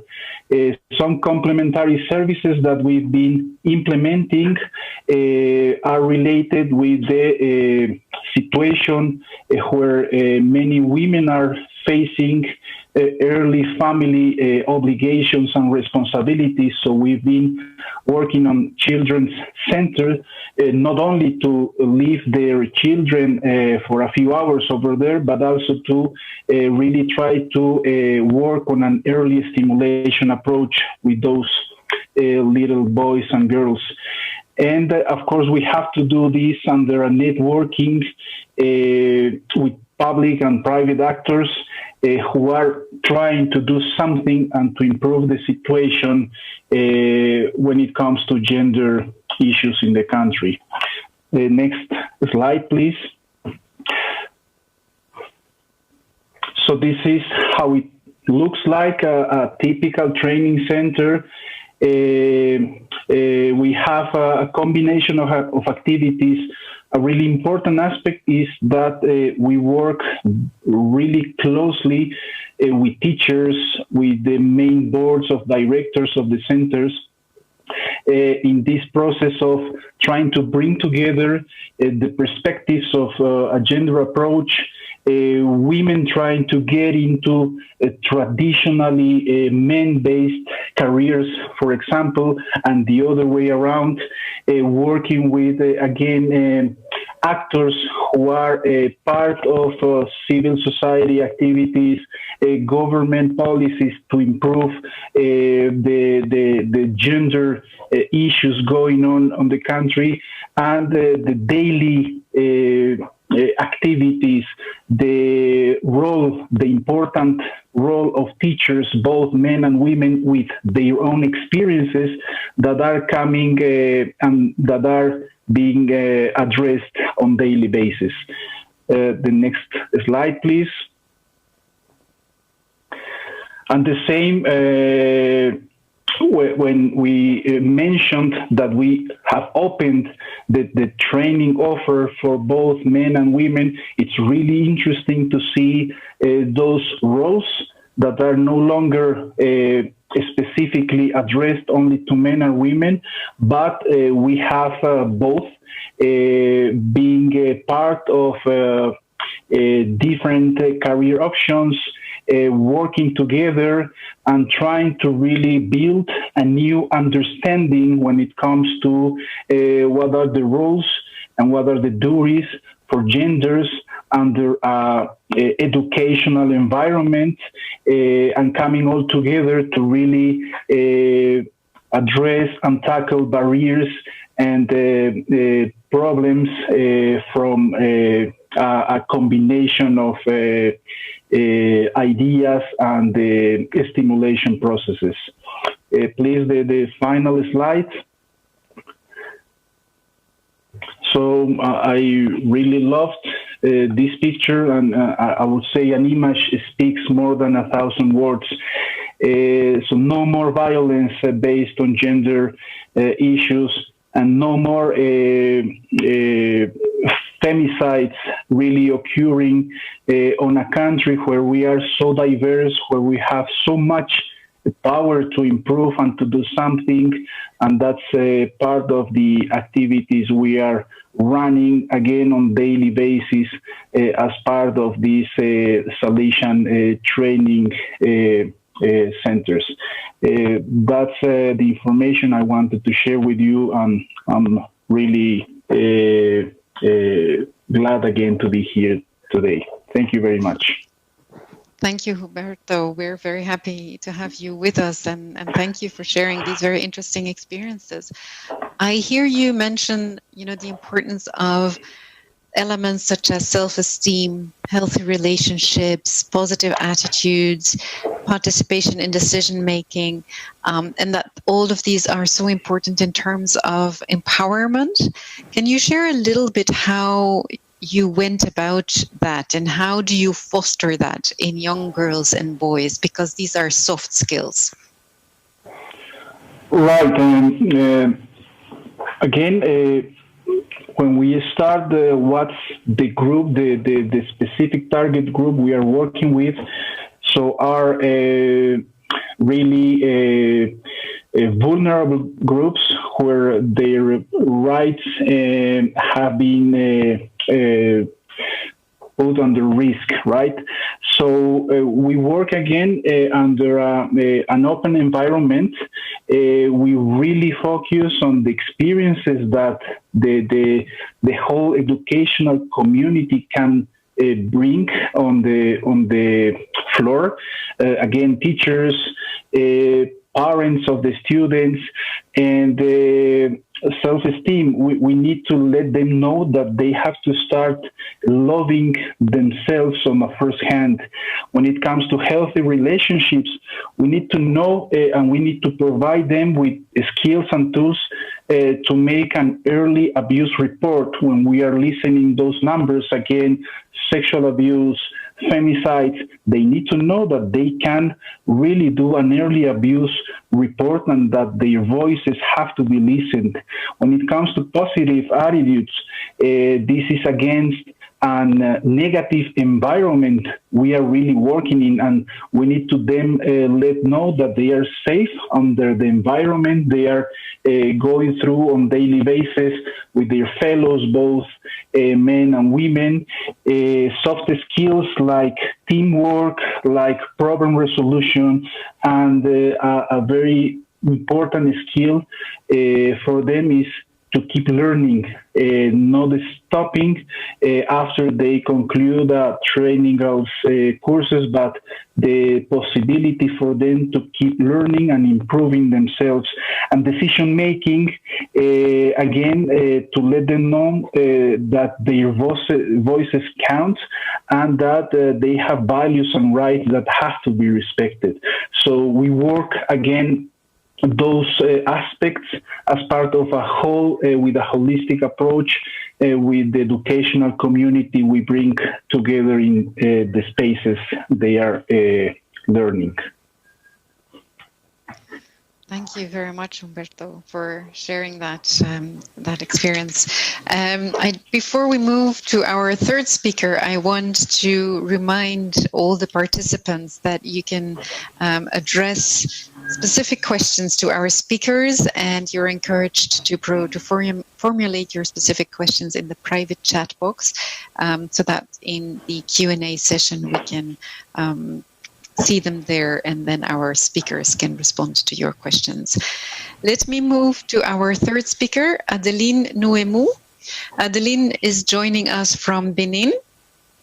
She is from the commune of Kobli, and she is a young and proud female activist at Plan International Belgium, Benin, but has worked with Plan International Belgium as well, because throughout her studies, she has been supported by a project that was promoting girls' leadership through sports, and that one was in collaboration with Plan International Belgium, specifically in Benin.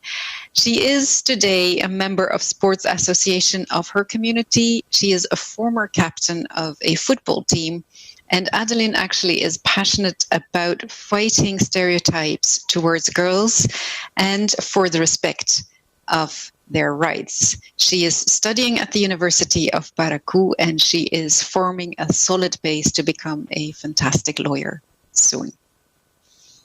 Adeline, the floor is yours.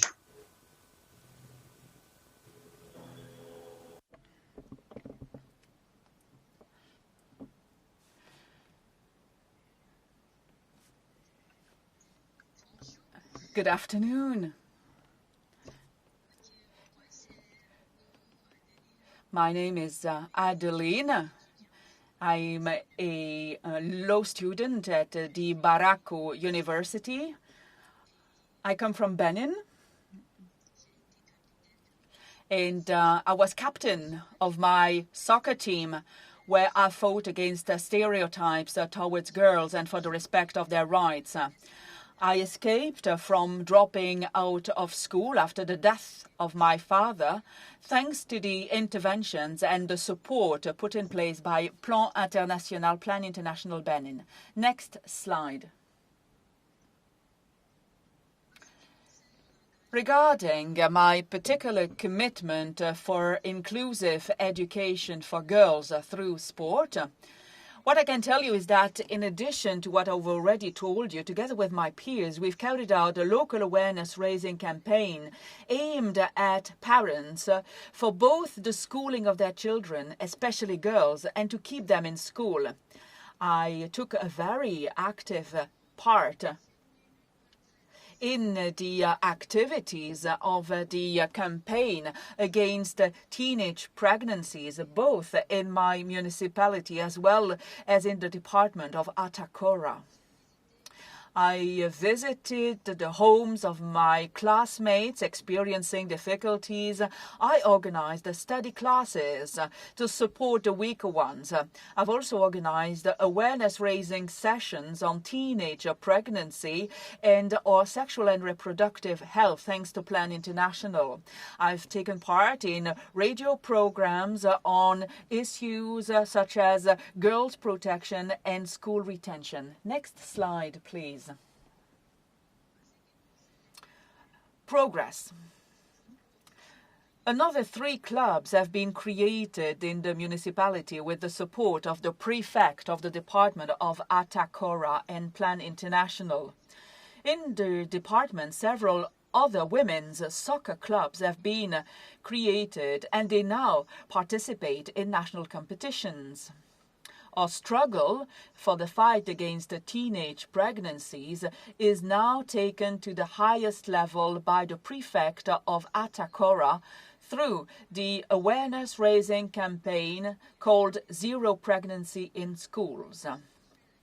Exchanges on the issue of combating violence against the girls have now been put on the agendas of issues to be discussed in schools.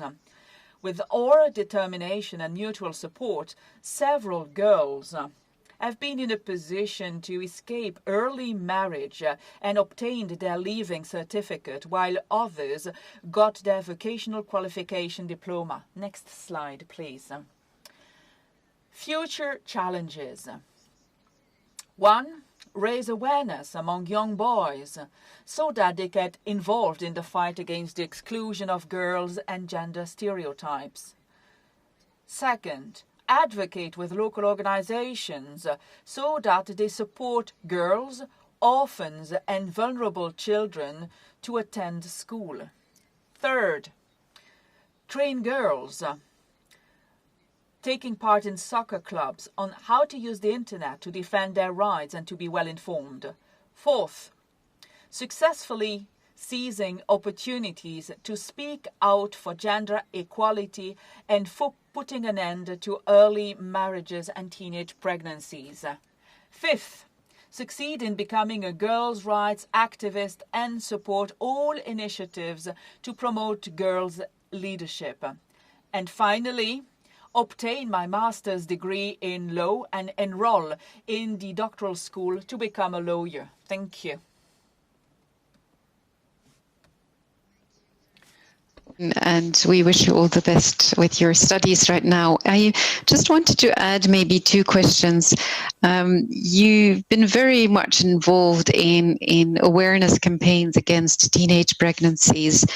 How widespread do you think is the issue of teenage pregnancies in your community? And how do you think that education or football can contribute to delay a girl's first pregnancy?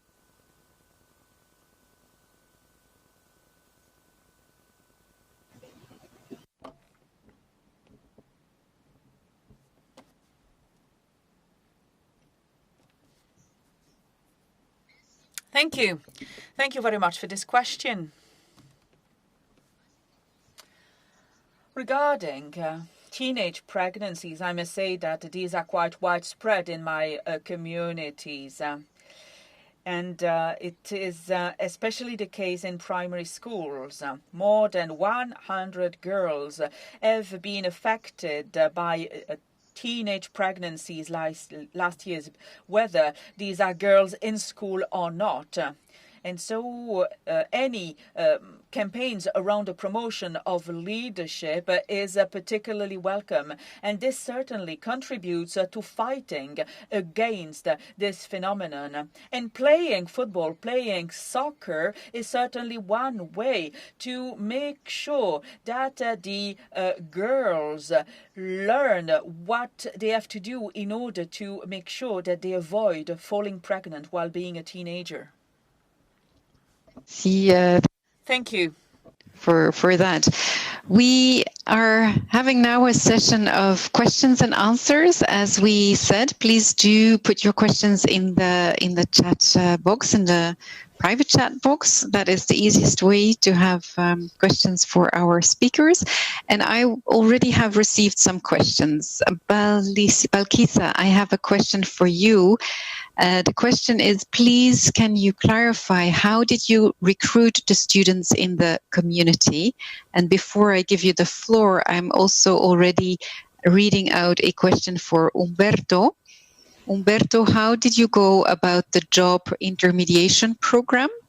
And related to that also, when you work on job aspects, how do you prevent gender, traditional gender understanding to be reconfirmed? So I will first give the floor to Balkisa, and then I will come back to Umberto. Balkisa. Okay, merci Heidi.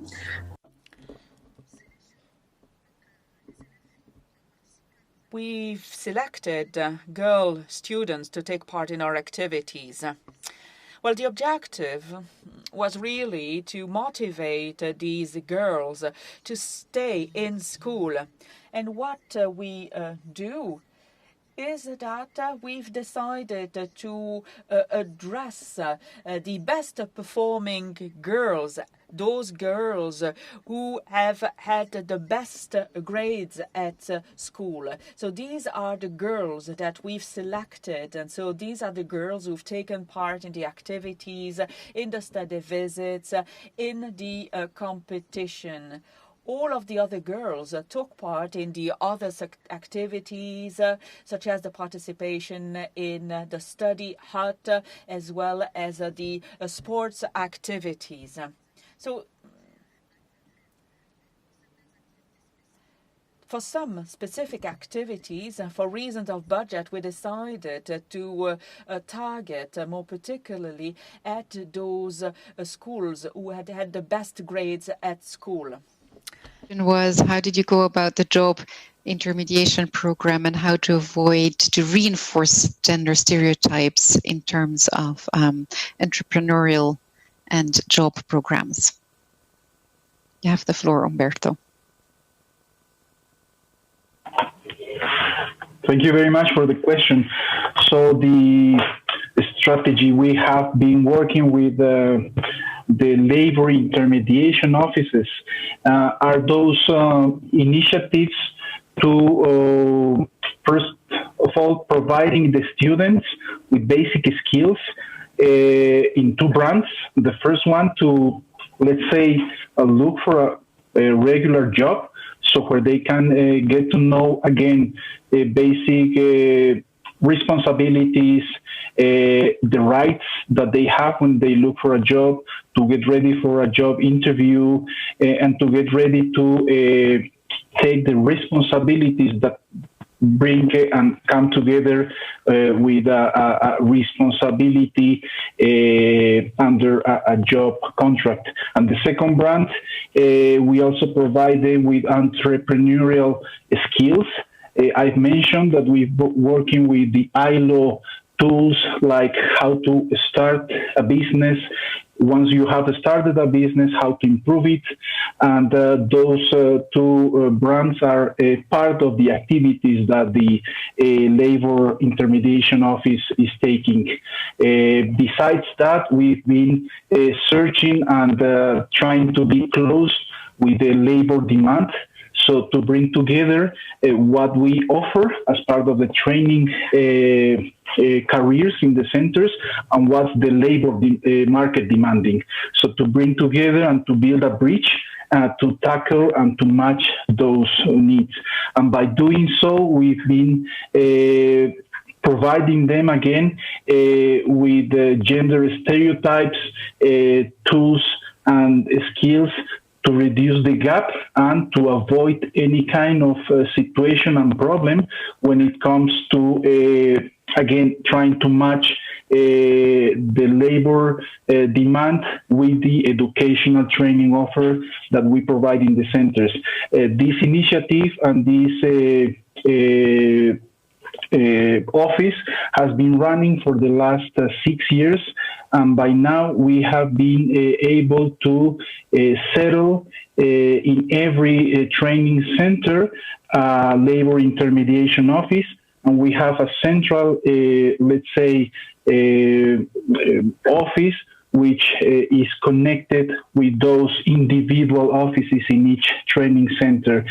We've been also really working closely with the Ministry of Labor, with the Ministry of Education, to bring together, again, what's the market demand and what's the training offer to specifically address those needs and to really have a match for them to have real working offers once they finish the training period.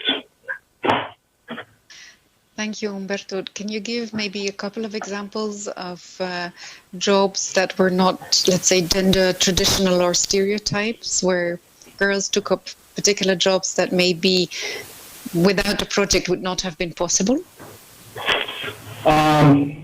Yeah, actually, at the early 2000s, we have started with a project together with a collaboration with the Kellogg Foundation, where we encourage women to get into traditionally male activities and training processes, like getting into mechanics, getting into electricity, and getting into industrial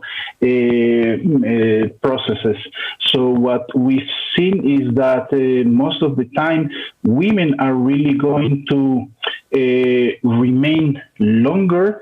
They are going to really finish the training process, and they are really going to be considered by most of the potential industries we've been working with to get a job position because of responsibility and because of the quality of the job they are doing. So those experiences really presented us with the challenge to keep encouraging women to get out those traditional stereotypes. It's not easy to do so.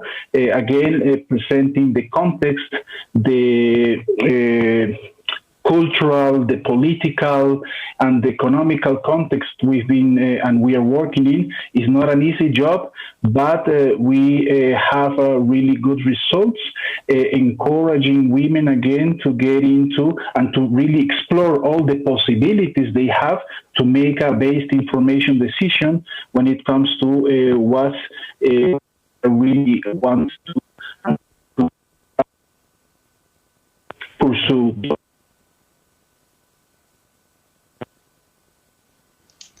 Thank you, Umberto.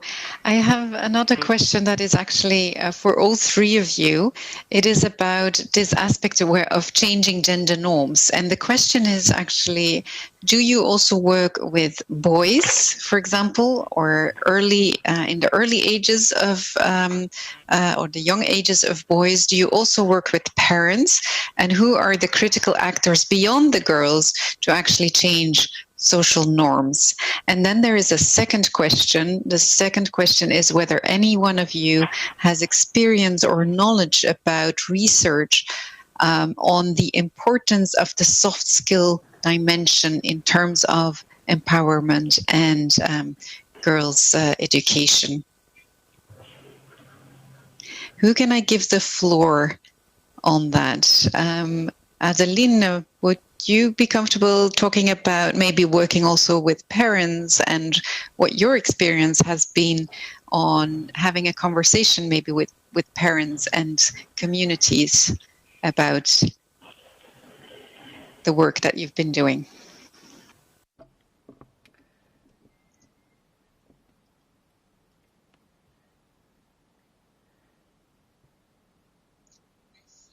Thank you for this question. Child marriage and teen pregnancy are harmful for the girls' rights. They constitute a threat to their development and their well-being. That is why measures should be taken by parents in order to make sure that we can facilitate a behavioral change. Advocacy and girl education to sexual and reproductive health are certainly necessary.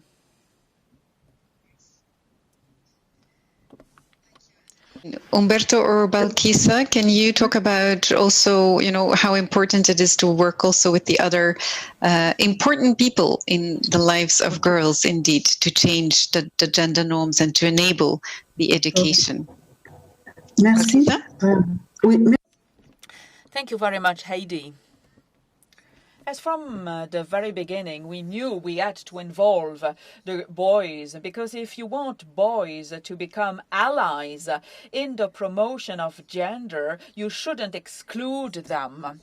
And so in the awareness-raising campaigns, in the discussions that we have had with the communities, we involved them so that they realized that even if the girls were the beneficiaries, we nevertheless wanted those boys to be involved. That's why we decided to make the study hut accessible to boys. Boys were also involved in the competition, and awards have been given to both girls and boys. And this certainly significantly contributed to reducing prejudices that people might have regarding girl education, because sometimes people, even on the teaching team, they told us, why girls always? So it shows how important it is to involve boys. Regarding parents, we also decided to involve them at the very onset of this project.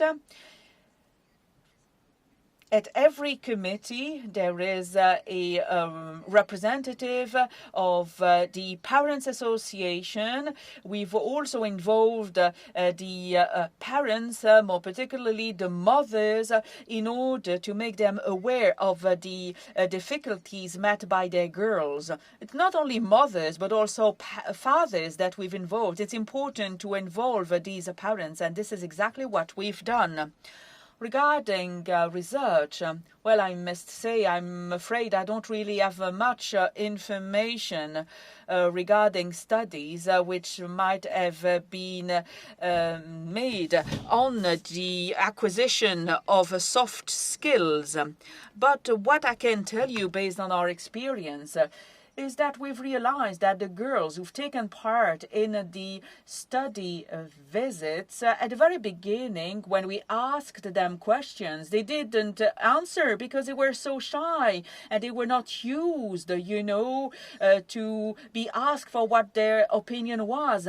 And with time, we realized that there was really a change in attitude, and they were forthcoming with their point of view and with their opinion, and they took a very active role in the activities. Thank you. As I mentioned before, we work with an approach of a whole educational community around the student. What we found is that where stereotypes and norms and gender-based approach begin is at the family level, and specifically an important actor to work with are moms, because culturally and traditionally are moms who are going to start inserting that role stereotype chip with their boy and girl childs at home, and starting differentiating the roles and functions they have to develop in a society. For example, that male and men are going to supposedly be the providers of the house, and women have to be taking care of children and stuff like that. So a really important actor to start working with at a family level are really moms. Again, cultural and traditional stereotypes coming by generations are like that.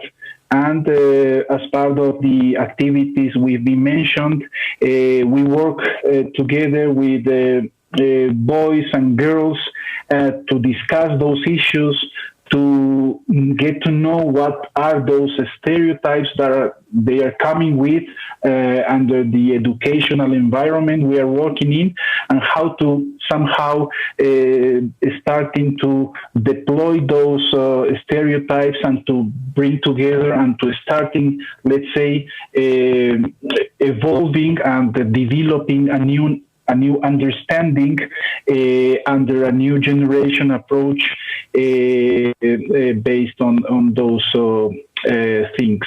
So really an important actor really is the family, and we have some activities together with families to discuss and to analyze those issues going on. Thank you, Humberto.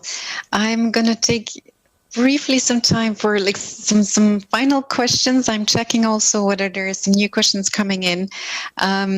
I see a question on the concept of differentiation, which means that we, let's say, teach differently girls the way we teach boys. And the question here is do you have experience that, or have you found that gender differentiation has been beneficial to gender equality, and do you have some experience with that, and how has that worked, if it has worked in your environment? And a final question is, of course, we're living very exceptional and bizarre times with COVID-19 crisis, and we're living in a pandemic. How is that affecting the work that you've been doing, and what are the prospects for girls' education and empowerment in your environments? Adeline, do you want to say something about the impact of COVID-19 on your community?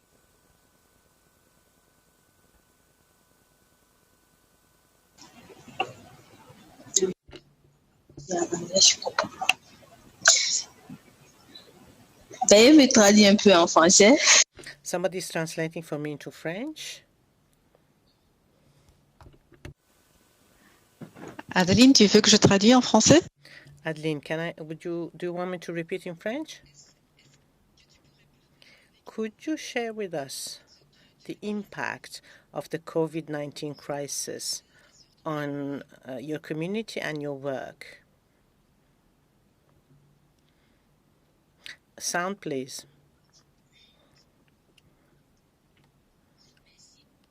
Thank you.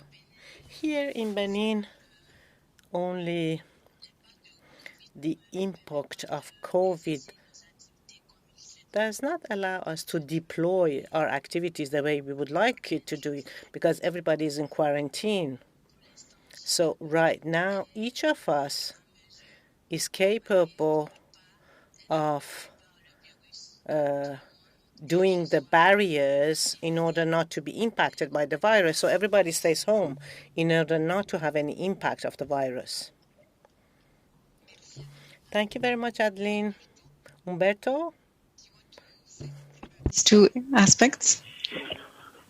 Yes, if the numbers were already, and the statistics were already bad, let's say, when it comes to gender problems and the approach that public organizations were trying to deal with during this year and under the pandemic, the situation really get worse.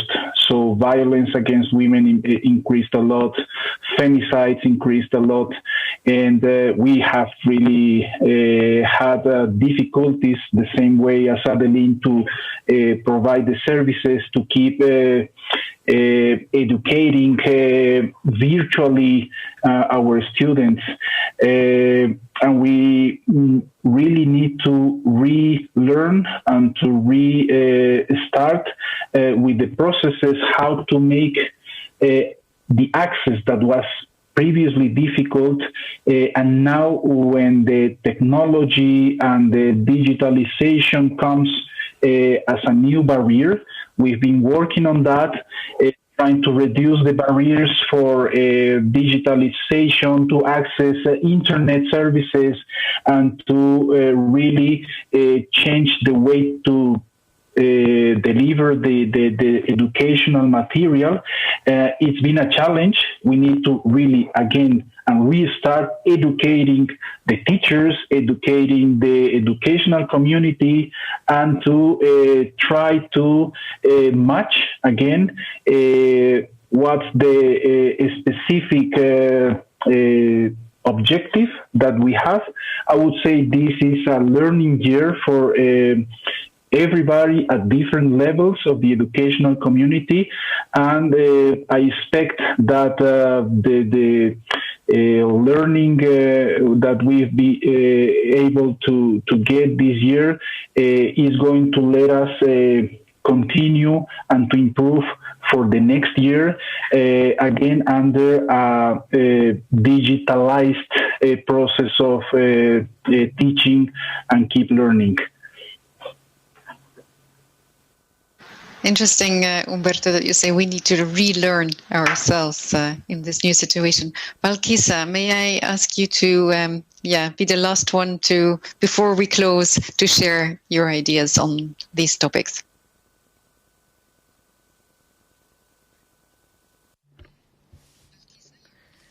You're on mute. Sorry. Excusez. Sorry. So about COVID, this project was over in 2019, but about the differentiation, what I can tell you is that we have had different training of the educational teams, because we had noticed that in actual facts, the teachers would ask questions more to boys than girls. It's something automatic somehow. They would not even realize this themselves. We carried out 2 studies on the knowledge, attitudes of the teachers during the first year, and then another one during the second year of the project. And we noticed that there has been a change in the way the teachers would see the motivation of the girls. According to the outcomes of the first study, it was some 51% of the teachers would say that girls were motivated about their studies. And the second study showed that it was some 91% of the teachers who said that the girls were motivated for their studies.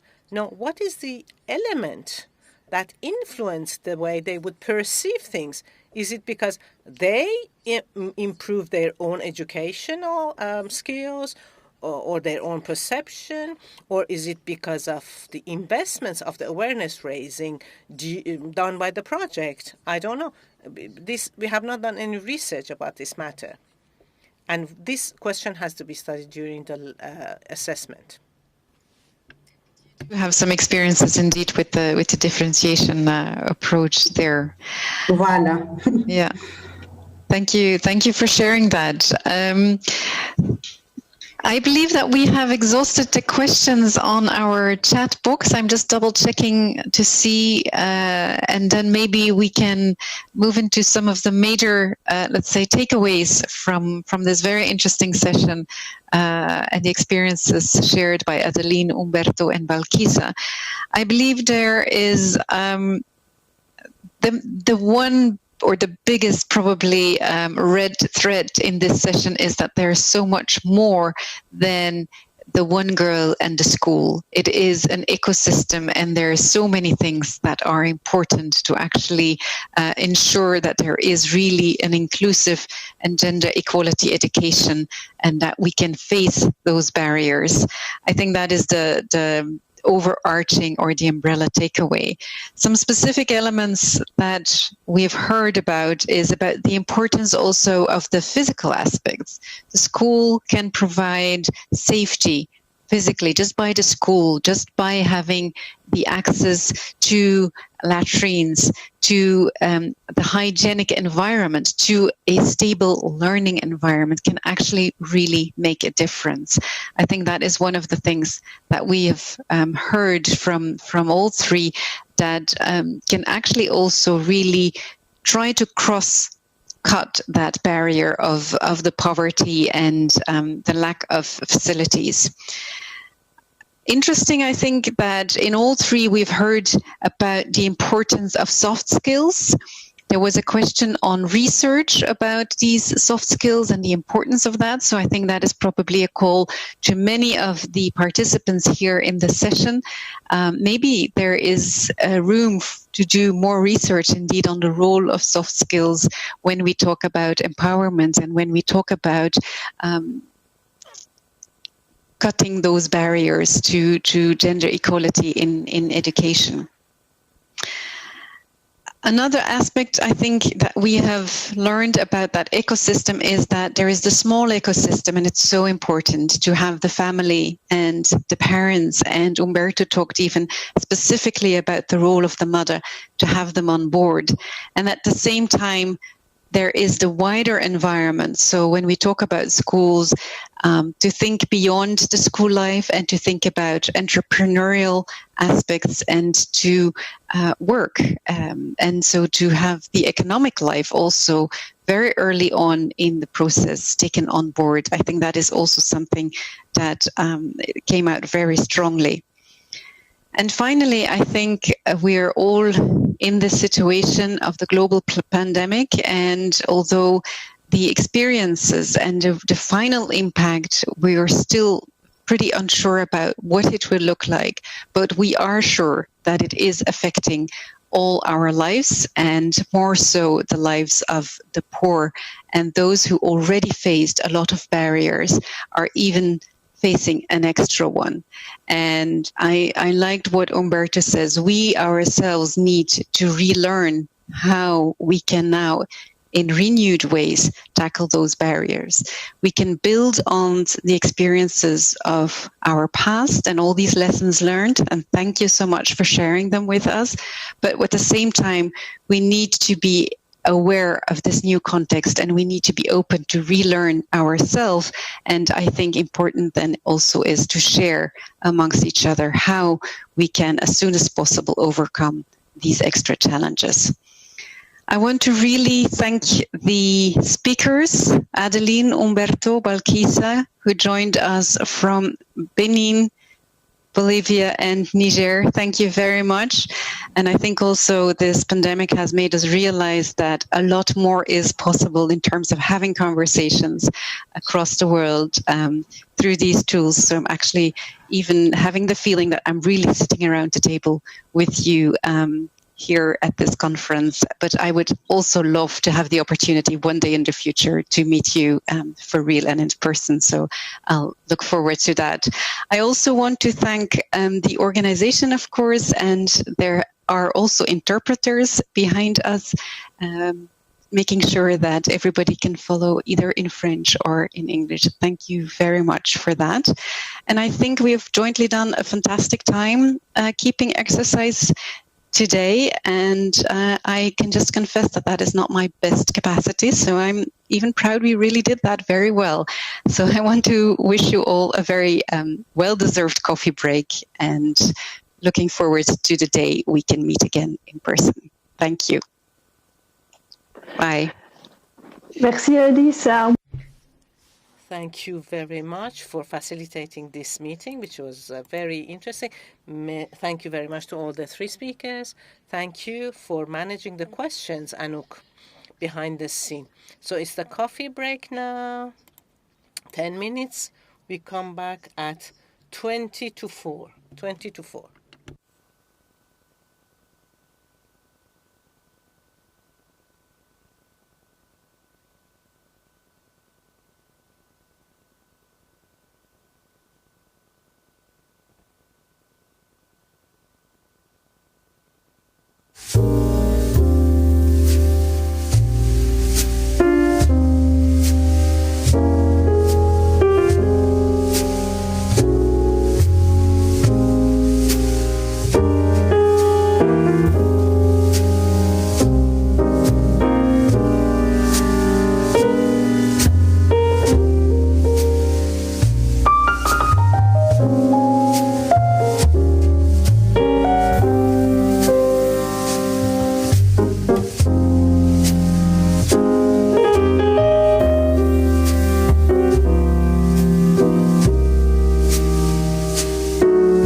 Bonjour, bonjour. Hello, everybody. Yes, to just people who just have come. And hello to all the people who have had a coffee break. You are still participating in Educate International Conference on Inclusive Education during this session, the third one, the last one. We are going to have questions with experts from South Africa. You can ask questions to experts through the private chat box, or you can have a chat with other participants in the public chat. The recording of the conference as well as all the documents will be available on our website from next week onwards. I wish you all, ladies and gentlemen, a very good conference. In the meantime, please feel free to communicate through hashtag Educate2020 through social media. Now I give the floor to Inge. Have a nice conference. Bienvenue à on inclusive education in South Africa. South Africa is an interesting case to discuss as it is considered a pioneer in mainstreaming inclusive education, having progressive policies for almost 20 years now. The challenge, however, lies in the implementation of these policies, something all countries in the world struggle with. The role of teachers and how they are trained is crucial in this, and that is what we are going to discuss. We have 3 parts in this session. In the first part, we will get more insights in the South African context from a government perspective. An interview with 2 officials from the Ministry of Education will highlight the policies for inclusive education, their implementation, and the challenges they are confronted with, also in these COVID-19 circumstances. We will then follow with 2 presentations, which focus more directly on teachers. The first presentation will focus on how teacher training programs have been strengthened to include inclusive education. And the second presentation zooms into the situation of newly qualified teachers and how to prepare them to teach in an inclusive educational setting. During each intervention, participants can put questions for the presenters in the private chat, and I will monitor that chat, and we will have time for maximum 3 questions for clarification after each intervention. A more in-depth discussion is foreseen in the last part through a polling exercise asking for your opinion on the statements presented. Our 4 presenters will discuss the results of each poll. This session has been organized by VVOB Education for Development and the British Council, as both organizations support inclusive education in South Africa. I am Inge van de Vivere, Senior Education Advisor working for VVOB, and I'm happy that I can count on the support of Caroline Grant, Senior Advisor Education and English for Sub-Saharan Africa at the British Council. We could also count on the support of our colleagues Arne and Axel for preparing this session. Many thanks for that. So let's start with an interview pre-recorded, led by Caroline, with 2 directors from the Ministry of Education in South Africa. Thank you so much, Inge, for setting the scene for this, what I'm sure is going to be a really interesting session. I have the pleasure of interviewing 2 colleagues from the Department of Higher Education and Training and the Department of Basic Education in South Africa. And it gives me great pleasure to introduce to you today Michelle Matthey, who is the Director for Teacher Education from the Department of Higher Education, and Jabulani Ngobo, who is the Director for Inclusive Education in the Department of Basic Education. My first question to you is what are the urgent needs that the DBE, the Department of Basic Education, have prioritized for inclusive education? Thank you very much. As you know, our mandate is located within the constitution of our country, South Africa, and we have an inclusive education white paper, the policy for inclusive education. And that is where we draw all our priorities in respect of inclusive education. One of the major issues in inclusive education for South Africa is around early identification and intervention, which is very important to ensuring that we reduce the number of children who later drop out. So in response to that priority, what we've done is we've developed a policy on screening, identification, assessment, and support. So the intention was to provide a policy framework that would standardize screening, identification, assessment, and support processes. And that was key because we had to include the voices of teachers as well as parents to ensure that the screening regime included those voices as well, because traditionally it was only involving what you would call health professionals and not much from the parent and the teacher. Currently, we have trained teachers and officials. We've trained around 100,000 teachers and 5,000 officials, and these officials are responsible for supporting teachers on the implementation of this particular policy. I think with regards to what are the challenges, I think one of the major challenges, is how do we ensure that there is effective implementation of the policy. We've trained, but I think what we are now focusing on is to ensure that it hits the ground. In other words, it affects the learners' lives positively.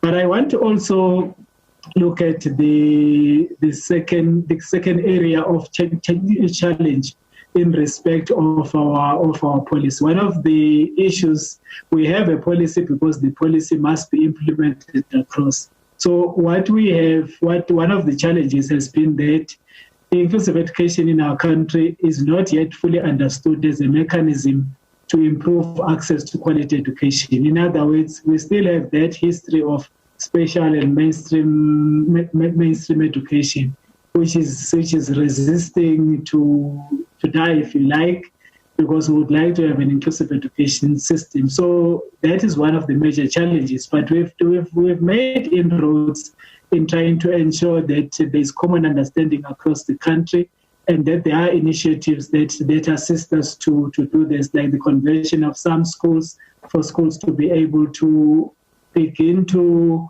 cater for all children. I'm talking here about mainstream schools beginning to cater for all children. We know that this is going to take some time, but we are hoping that with the interventions that I think Michelle is going to allude to, these are interventions that are going to assist us to make sure that happens. Thank you.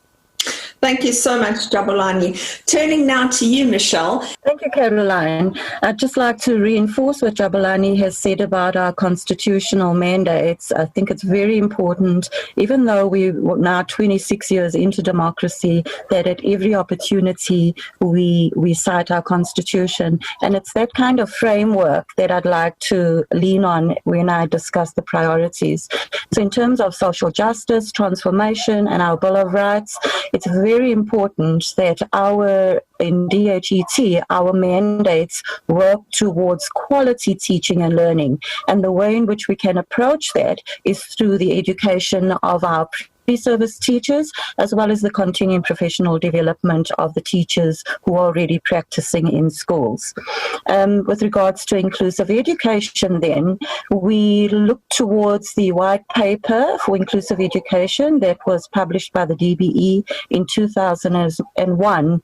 And at an overall level, we can clearly see from DHET's side that it's imperative that we have professional teachers who are able to teach with the knowledge, the confidence, the skills, and the competences to teach inclusively, irrespective of whichever school's mainstream full stream, and special, because these are the buzzwords now that are floating around this particular area of education, and there doesn't seem to be consensus, or there's a lot of criticism around the slowness of the implementation of the white paper.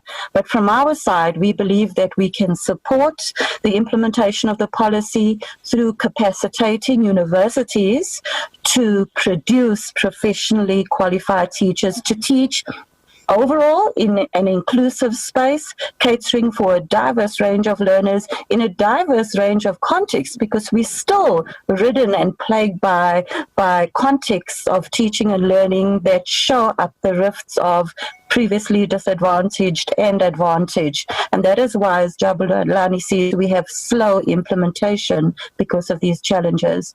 So how is it then that we can make sure that we have quality teachers who are specialists in these areas?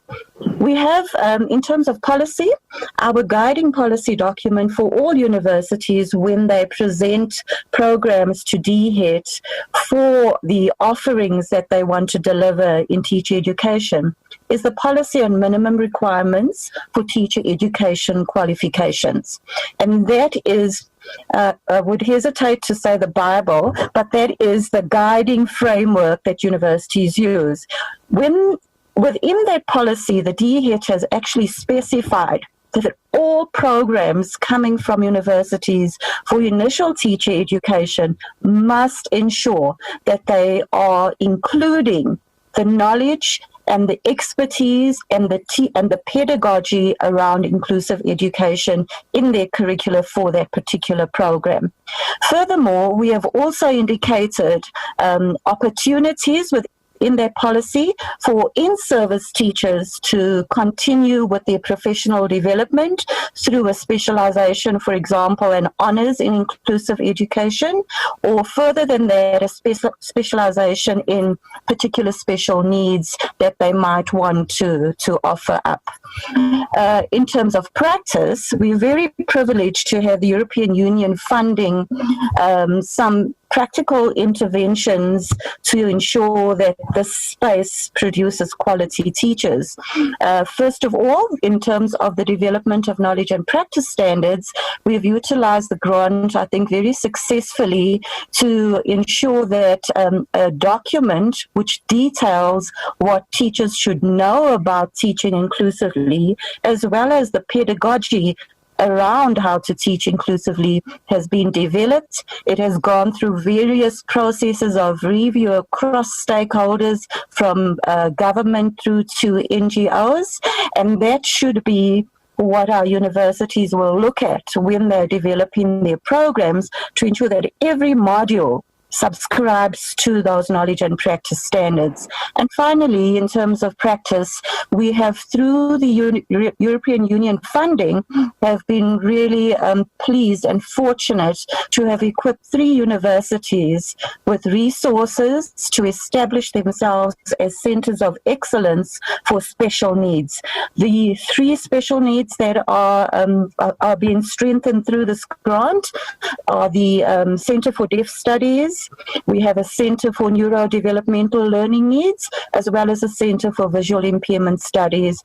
And the model that they operate on is that they serve as hubs, the locus of expertise around these special needs for all the other universities and any stakeholder, irrespective of organization or designation, to contact these centers and ask for support and expertise, and even teaching and learning material, which is freely available through the funding of the EU.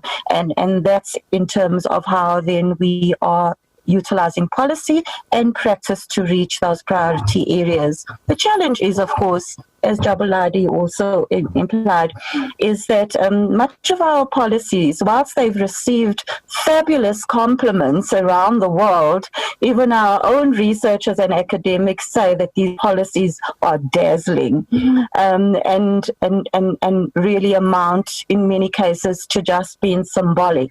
That's not what we want in the DBE and the DHET. We want our policies to take root and to be implemented.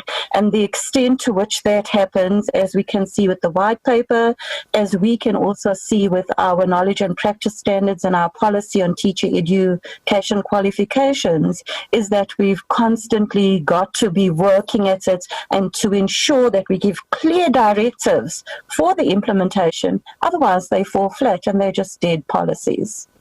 Thank you, Caroline. Thanks so much, Michelle. One last question for both of you. Jabulani first. We cannot ignore COVID, the impact of the COVID pandemic. How has the COVID pandemic further impacted inclusive education in schools?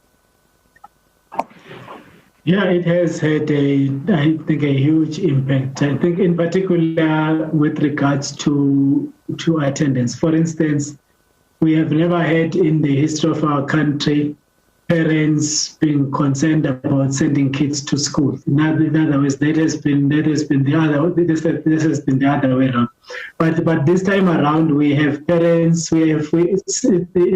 Despite the schools that the first round opened in June. And all the schools opened in August, we still have children who have not returned to school. In other words, we still have children who are still at home because the parents are concerned. And in some cases, we've heard stories, I would rather have my child repeat a year. Right, very quickly then, Caroline, it's evident that all the attempts and the progress that we have made in terms of ensuring privileged children or students, and even those who are, and especially those who are not privileged, are still able to continue teaching and learning activities during COVID. It's been evident that there are challenges to this, and the department has supported the universities with COVID-19 grants to ensure that access to devices and to data is available to all students who require them. And this has been largely successful, as evidenced in our data, which shows that 99% of our students are still registered at universities and the large majority are still engaged in teaching and learning. The second one that I quickly want to touch on, it's extremely important, is the incidence of gender-based violence. We've had reports in the country of an increase of this heinous act throughout our society. And universities rather have not been exceptions to this. Our president himself indicated that government should do everything in its power to ensure that our young women and our older women, all women in higher education, are assured of safety and dignity during their studies. And in response to this, the DHET has published a policy framework on gender-based violence in post-school education and training, which has steps and strategies to implement to ensure that our female academics and students are protected and have ample opportunities to reach their goals in a safe and dignified environment. Thank you. Thank you so much, Michelle. Thank you so much, Jabulani, for an incredibly rich discussion. We've heard about the dazzling policies. We've heard about the challenges in implementing these wonderful policies. And I'm sure now we're going to hear some really interesting questions from the audience. Thank you. Thank you very much for the wonderful interview. I see already some questions coming in the chat, which I will ask to Michelle and Jabulani to reply on them.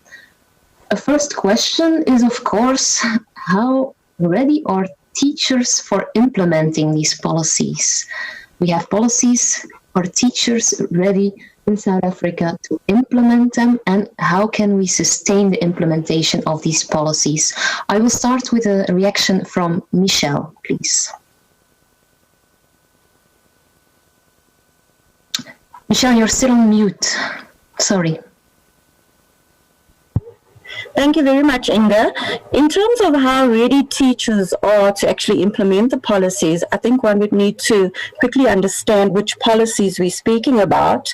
And I'm assuming that you are talking about the white paper.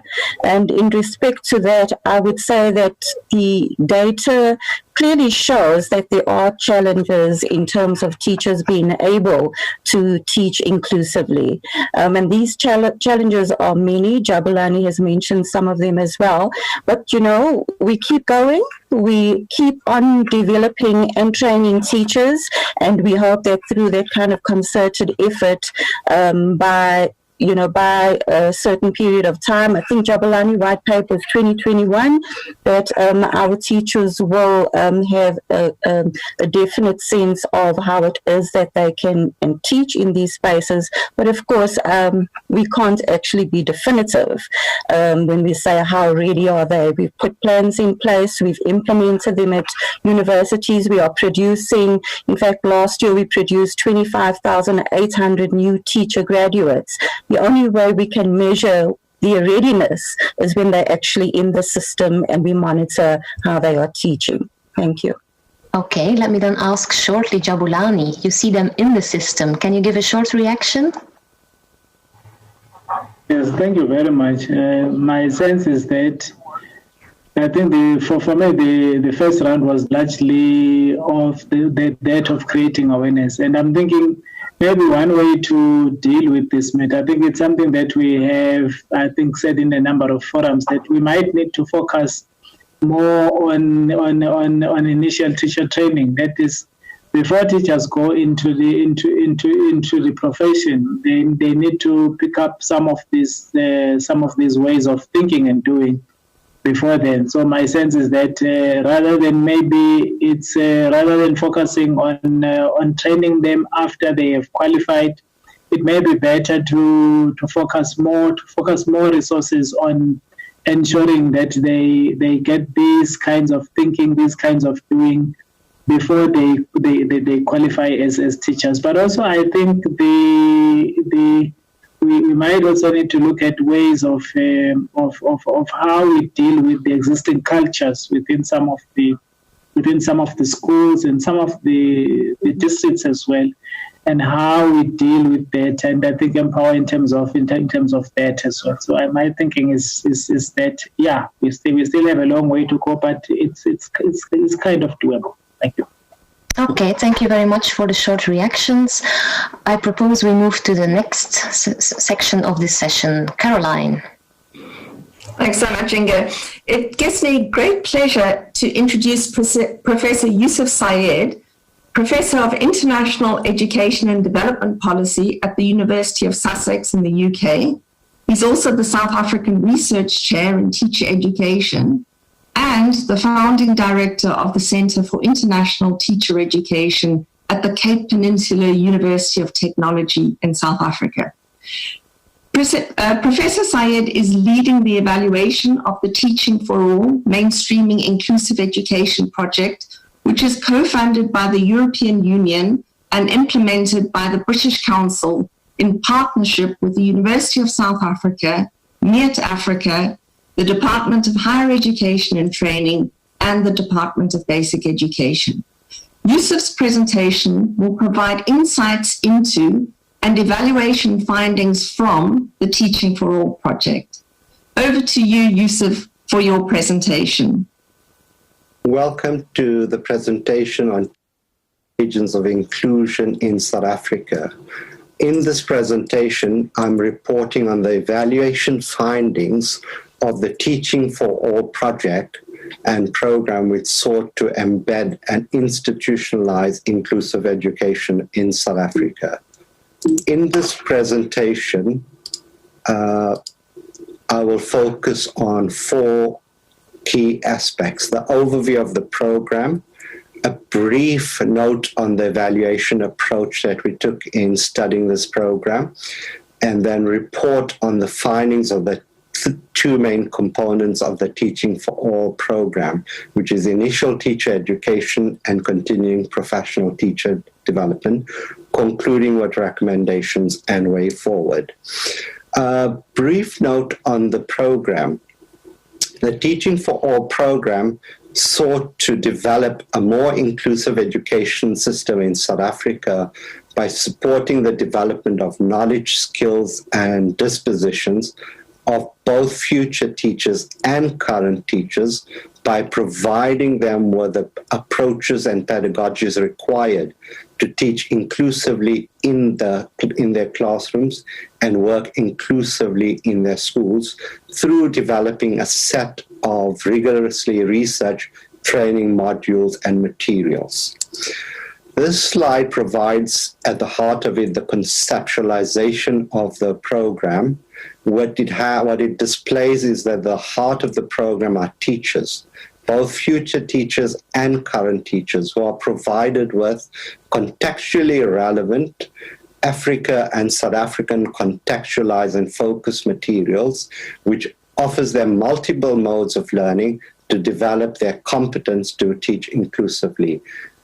As a research team, we mainly focused on the monitoring and evaluation of this program, which is what I'll focus on in this presentation. The key principles that underpinned the Teaching for All program are inclusivity, innovation, and accountability, as captured in this slide. The theory of change is very simple but persuasive. If you support teachers by providing them with high-quality, contextually relevant learning materials and resources that they can use and provide the necessary professional support that accompanies them, then they're more likely to acquire the self-confidence, the beliefs, the practices, and the values necessary to promote inclusion in their schools and classrooms, thereby contributing to a more inclusive education system in South Africa. But there are a few key assumptions and factors that underpin such a theory of change. In simple terms, you need strong collaboration and partnership of those who are the frontline implementers of such programs and materials, in particular universities, teacher education students, lecturers themselves, as well as the institutions that offer teacher education program, together with support from the various government departments, the Department of Higher Education and Training, the Department of Basic Education, which between them are responsible both for future teachers, as in DHAT, which is responsible for future teachers, and DBE, which is responsible for the professional development of current teachers. Another key factor is that it requires strong ownership and collaboration of those who are involved in implementing these materials in the university settings and in schools and professional development. This slide simply captures very briefly the curriculum framework, which ultimately tackles inclusive education from the conceptual level, macro level, right down to the classroom level in Unit 4. So the 4 units that make up the materials and resources are those that focus on the conceptualization of inclusive education, seeking to develop and articulate more clearly a social model of inclusion away from a narrow medical model to dealing with issues and multiple issues of learner diversity, to rooting diversity and inclusion in schools and communities that surround them, concluding with a discussion of how this gets operationalized at the classroom level. But the materials are not just for future teacher education students. They've also been, as we report in the evaluation, adapted for existing teachers, as this slide shows, which shows that the materials have been adapted after an extensive period of piloting in a Spoodle offline Moodle format. Finally, the materials and resources are not just text on their own. They also include videos, teacher guides, lecturer guides, and practical examples that complement the materials that have been produced.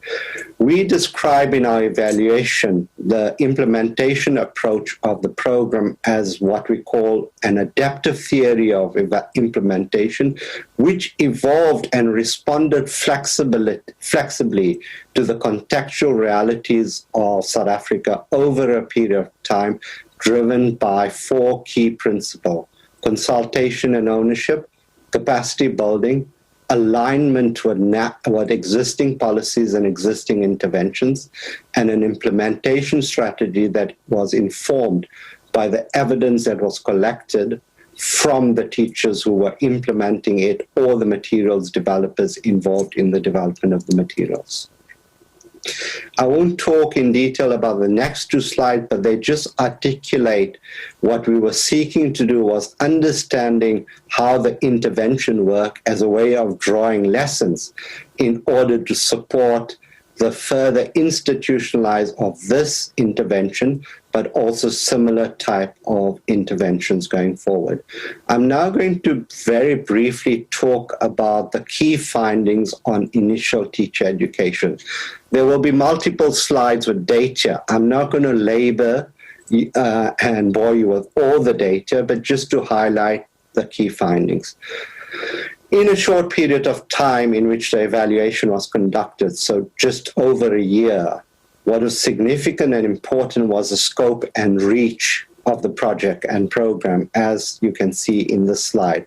Over 20,000 student teachers in higher education institutions, covering historically advantaged and disadvantaged institutions and different types of universities in South Africa, whether they're universities of technology, traditional universities, or comprehensive universities, were reached.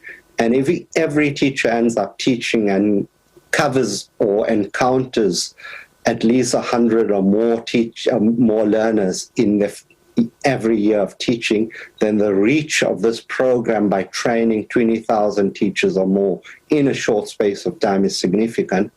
And this is likely to grow over a period of time as the materials get more firmly institutionalized and more firmly embedded in ITE programs across the universities offering teacher education. And there are 23 such providers approximately in South Africa. The program also reached about 86 lecturers who were involved in both the development of the materials or the piloting or feedback on the materials, as well as the delivery and utilizations of the materials once finalized. Over and above, as we're still in the process of finalizing some of the data, it's already evident that many of the universities have used the material for outreach programs, as captured in the last column. Generally, across all the data that I'll show you over the next 3 slides, in a short space of time, students and teachers were generally positive about the materials, both in terms of the design, as well in the subsequent slides that I'll show you about the content. Bear in mind that caution must be exercised in interpreting this data.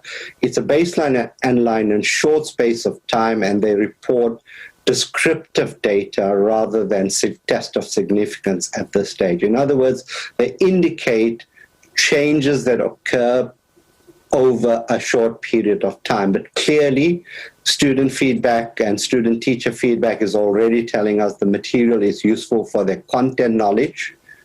It's useful for their attitudes, as in the slide. It's helpful in terms of working on the kinds of ideas and assumptions they develop about inclusive education, as well as the skills they gain to teach inclusively in the classrooms.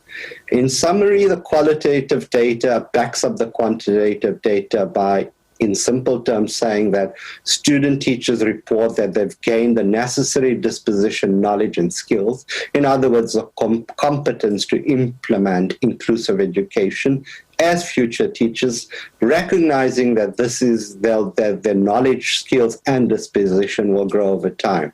They experienced positive shifts in their dispositions. They felt a bit more empowered to challenge existing exclusion practices in schools. Their knowledge about inclusive education increased, as well as the skills, for example, how to use differentiated instruction. CPD was not so much an evaluation of how teachers responded to it, but more a process of how the materials were developed. And it's what we call a process evaluation. beginning with the pilot workshop where the materials were first trialed. The pilot workshop helpfully pointed to various aspects of the adaptation of the materials that practicing teachers would like to see. In particular, more use of concrete examples of how to teach inclusively in their schools and how to ensure that their schools are more inclusive as well. Clearly, the workshops were helpful for the developers in developing the materials, which we tracked over a period of time, culminating in a series of workshops that was held with the DBE, which is the Department of Basic Education, the Provincial Education Department, which are the 9 provincial education departments, higher education institution, as well as the Department of Higher Education and Training. At these workshops, which sought to make all the participants aware of the materials, participants noted several key highlights. They recognized the value and importance of the materials, particularly for use in diverse contexts. They found that the materials could be used in multiple ways, including as part of training programs, professional learning communities, or self-study by individual teachers. They particularly were excited by the flexible design and format of the materials, which was aligned to the CPD point system, which in the South African context requires every teacher to acquire 150 CPD points over a 3-year period. And if every teacher could make this as part of their CPD point system over the next 3 years, it suggests that at least more than 400,000 teachers in South Africa will be exposed to inclusive education and a social model of inclusive education rooted in the African and South African context. Most importantly, across the workshops, the strong commitments of provincial education departments, higher education institutions, teacher centers, and provincial teacher training institutes and other stakeholders to take the materials and implement it. In the last few minutes, I'll just sum up by talking about the recommendations and way forward. But to capture first the achievements of the project, there were many. They built the knowledge base for evidence-informed inclusive education policy making. Crucially, the project, by developing contextually relevant resources for use by teachers and those who provide support to teachers, has developed the tools and resources necessary for realizing the policy commitments to inclusive education from the advent of democracy in 1994 and as captured in White Paper 6 in South Africa on inclusive education. Crucially, the project developed a holistic approach to teacher professional development for delivering inclusive education training for teachers, coordinating between initial teacher and continuing professional teacher development. Thank you, Professor Sayed, for this interesting presentation. I have a question in the chat that I will ask you. The materials are impressive as well as the reach, but how does the program avoid that by having 4 modules on inclusive education, the team still gets separated from the other subjects students attend in initial teacher training? Sorry, I didn't hear that, but too well. But if I understood what you were asking is how does it work together with the other modules that students have in initial teacher education? Is that the question? Yes, and also if there is no risk that it still is a separate course, not integrated in the rest, and that maybe in other modules there is no attention for the topic. Okay, so this is the age-old curriculum problem and question, which is quite important, right? There are 2 ways of embedding any topic like inclusive education in initial teacher education. The first point is to ensure that it's a separate, self-standing module that is compulsorily done by all initial teacher education students at whatever level of the system they are. This includes whether they're doing a B.Ed foundation phase or a B.Ed intermediate phase or a B.Ed FET phase or a PGCE, which is the case in South Africa. At the same time, in the report, we point out how different universities have already begun to engage with the other lecturers teaching other modules to ensure that the learning and ideas in the modules are mainstream in existing modules. For example, in modules of foundations of education or the didactic courses that students do. I think the issue of inclusive education is a bit like gender. You need to ensure that it's mainstream while also recognizing it as a separate subject requiring explicit attention and treatment.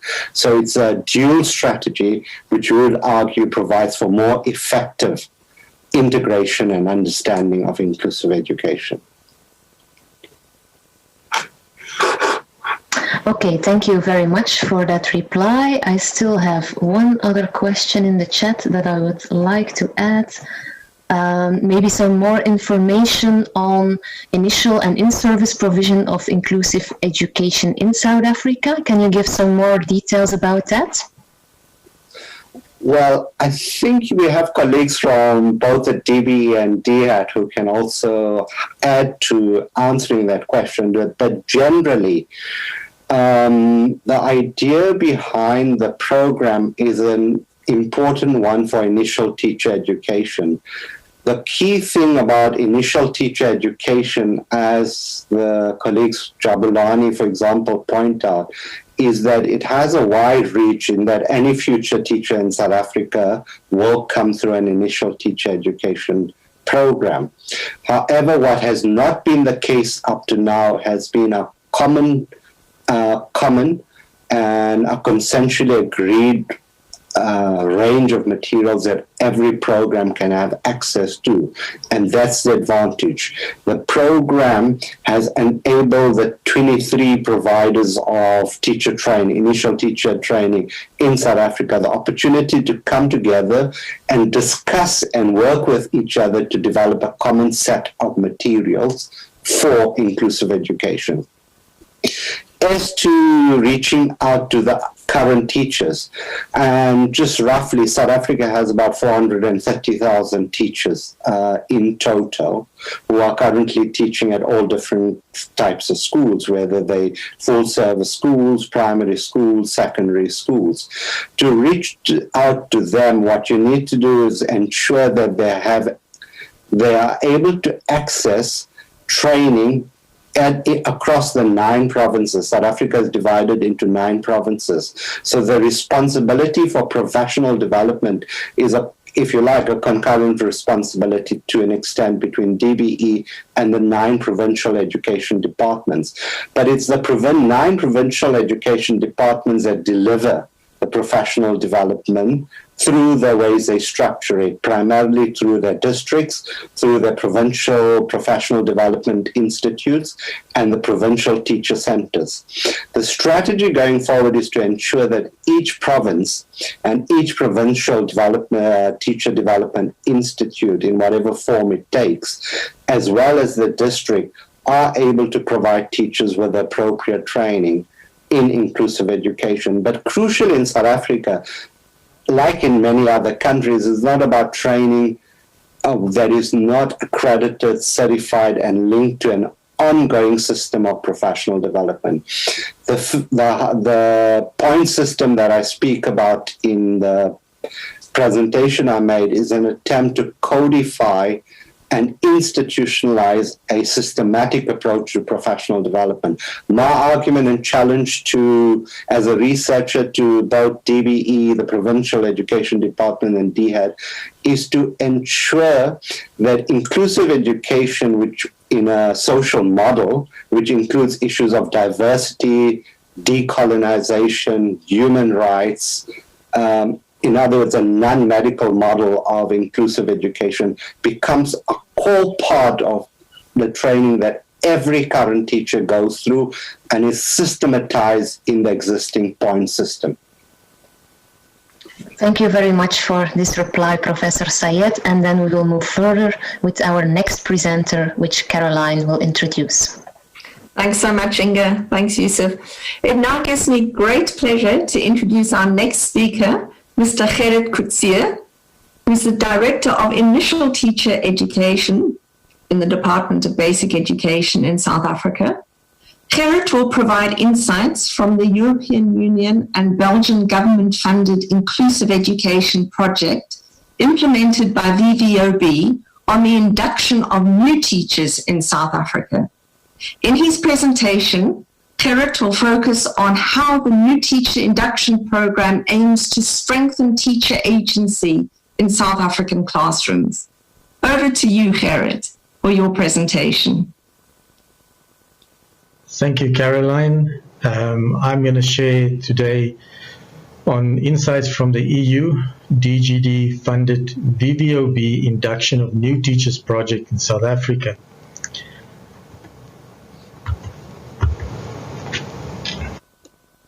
So the presentation outline, these are the areas that I will be covering.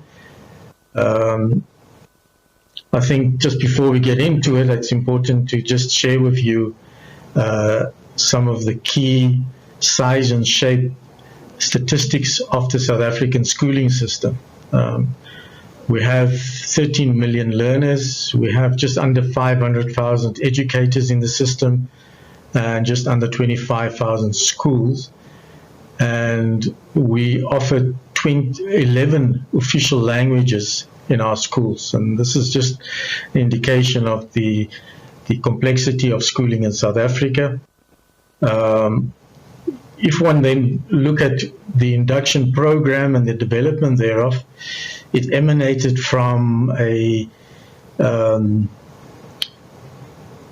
summit that was held with education stakeholders. And the result of that summit was the Integrated Strategic Planning Framework for Teacher Education and Development. And this summit and the framework called for comprehensive teacher induction, which include mentoring. We also had a joint project with VVOB and key stakeholders within the education system, like the Department of Higher Education, Inclusive Education South Africa, the British Council, etc. And the project was called the Teaching and Learning for Inclusive Education. And there are two components in that project that is of importance. The first was the induction of new teachers based on inclusive education, and the second is the Professional Learning Communities for Inclusive Education project. And both of those had a direct impact in the way that we've developed the induction framework in South Africa. Now, what motivates, or what is the problem that we are responding to in South Africa with regards to induction? South African classrooms mirror the communities from which our learners come from. And therefore, our learners are diverse in terms of language, culture, race, gender, learning ability, and home circumstances. And we found that new teachers find this diversity overwhelming, and they often lack the confidence and practical skills necessary to teach inclusively. So the objectives of the induction program is to improve inclusive education teaching practice in the basic education system, and then to promote teacher retention, to support professionalism in schools, and to provide feedback on possible initial teacher education program enhancements to higher education institutions. The journey that we followed, it was from the Integrated Strategic Planning Framework for Teacher Education Development in South Africa. That was from about 2011. We then requested the Center for Development Enterprises in South Africa to do a research for us on the viability of implementation of induction in South Africa in 2015.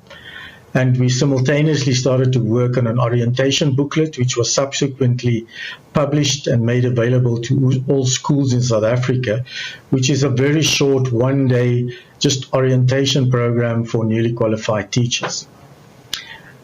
With VVOB, we were then able to work with Inclusive Education South Africa in the development of the Inclusive Education New Teacher Induction pilot program, and we partnered with them.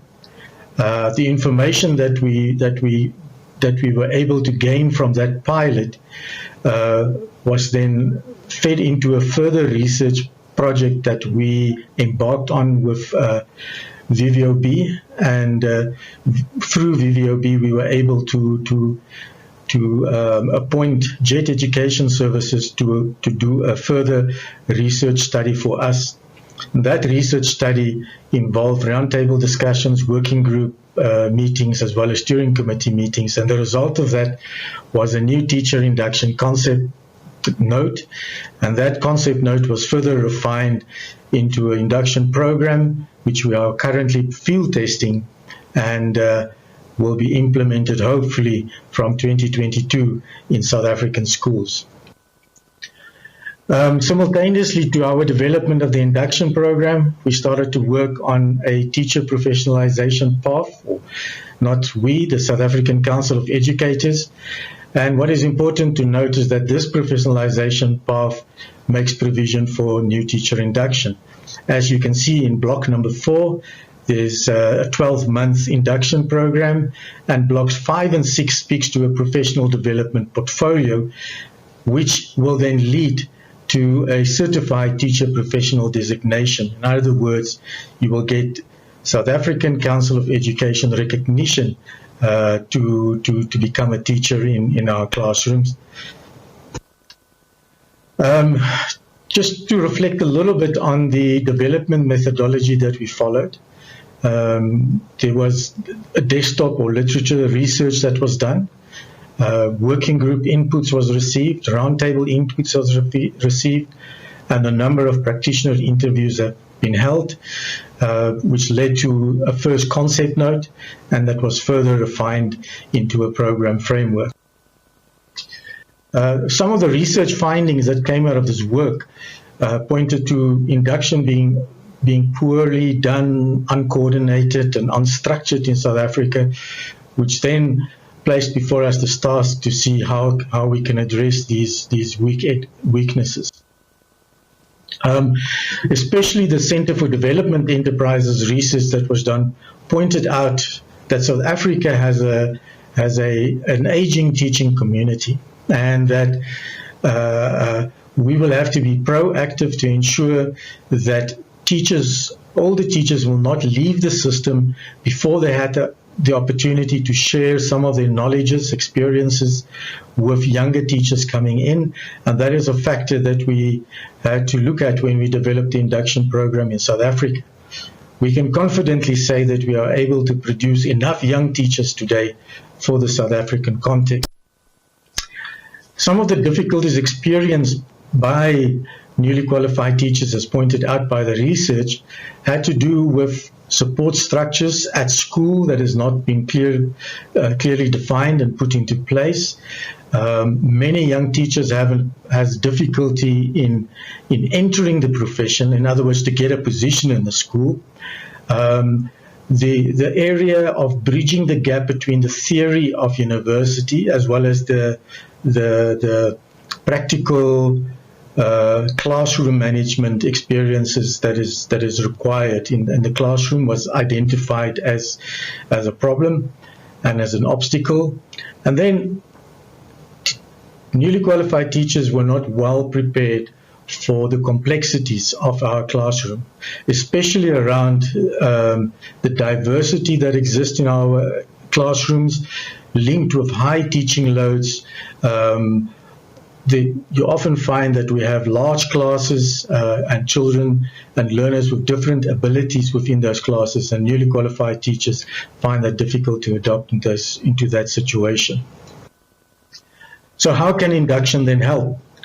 It can strengthen and build the human capital that can prepare newly qualified teachers better to teach in an inclusive way in our diverse, complex classrooms.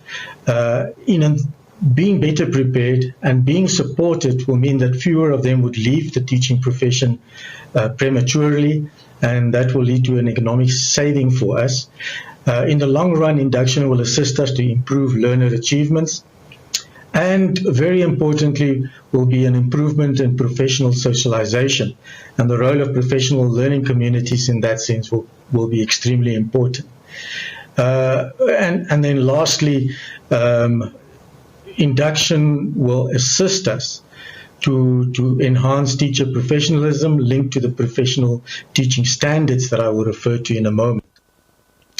But what are the core conditions that need to be in place in order for induction to be successful? First of all, there need to be a shared understanding of what does professionalism in teaching refer to. There need to be a reduced teaching load for both mentor teachers as well as for newly qualified teachers undergoing the induction program. And there need to be school-based mentorship by qualified mentors. The support from the school principal is very important, as well as commitments of time and resources for the induction, together with collaboration opportunities for reflection with experienced teachers and opportunities to share these experiences and grow with other NQTs. And again, professional learning communities will be important. I'm not going to speak to the negative things that we need to look at. They will be available within the slides. The professional teaching standards that has been developed by SACE and it's now approved for South Africa covers two main domains. First domain refers to professional teachers built communities, and that refer to the professional learning community aspect. It refers to social justice and dealing with diversity in classrooms, and it refers to an ethical commitment. The other 6 standards refers to professional teachers enable learning, which is more to do with classroom management, teaching methodologies, assessment, language, etc. So the purpose of the teacher induction program is to produce independent new teachers who engage meaningfully in systems, structures and practices which culminate in lifelong learning, CPDD and high quality professional teaching and learning. And that's important to remember when designing an induction program. In South Africa, our induction program has got 3 key pillars. It's got a professional pillar, a pillar that looks at the personal situation of each teacher, and it has a social dimension as well. There are 4 key elements in the induction program. Most paramount is in a mentorship program, peer support, a professional development portfolio, and training. Those are the 4 key elements, and they are supported by professional learning communities, support from your district office, support from school management teams, support from the South African Council of Educators, teacher unions, universities, NGOs, and then very important, it must go together with mentor training and the assistance that mentors will provide. So what are the next steps? We hope that after the field testing, we will be able to implement the induction program by 2022. We're currently monitoring and evaluating the field testing. Together with VVOB, we are doing that. And we hope that that report will in the end identify findings and make recommendations that we can put in the final program that will be approved and ready for implementation by 2022. And in the words of Nelson Mandela, it always seems impossible until it's done. And we've taken inspiration for the development of our induction program from this great leader of South Africa. I thank you.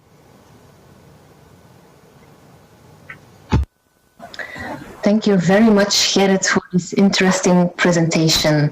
I have a question for you to be a bit more precise on how the induction program for newly qualified teachers supports new teachers to deal with 11 teaching languages in South Africa in the classroom.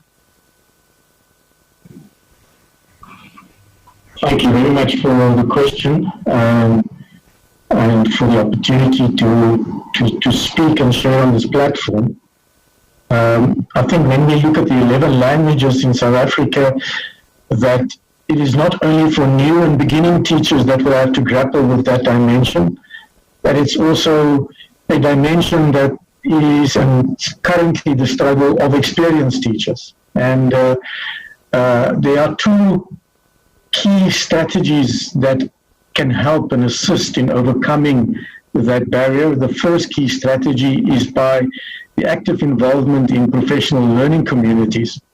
In those professional learning communities, a young new teacher will be able to share the challenges that they are facing within that multiple language context, and different strategies can then be explored and tested, and then feedback can be given whether the strategies are working. They can be further refined and then taken back into the classrooms. I think professional learning communities linked to induction is key in overcoming that barrier. The second one is, of course, the mentorship dimension, where an experienced teacher are able to share with the younger teacher what were some of the key things that they've done in those environments to overcome the complexity resulting from the number of official languages within South Africa.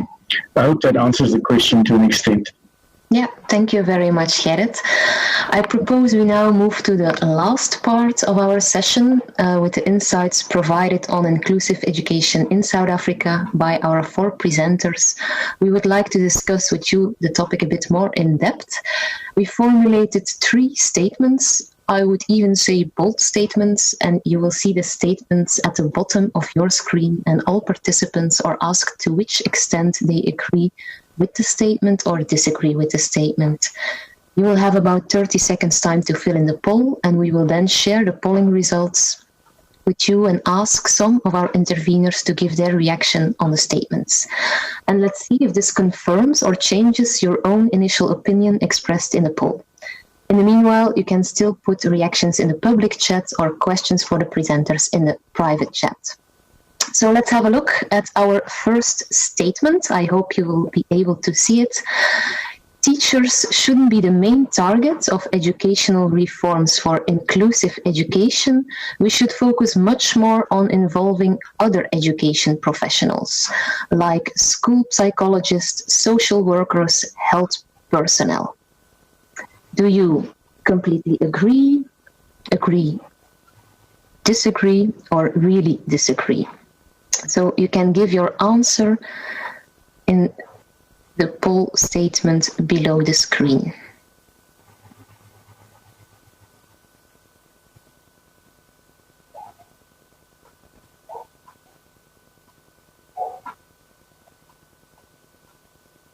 I leave you some time to fill in the question, and then I will ask reactions from Michelle and also from Professor Sayed. Maybe we can start with Michelle. Let me have a look if we already have some answers. There is no clear tendency. It's going from strongly agree to even strongly disagree. So Michelle, what do you think?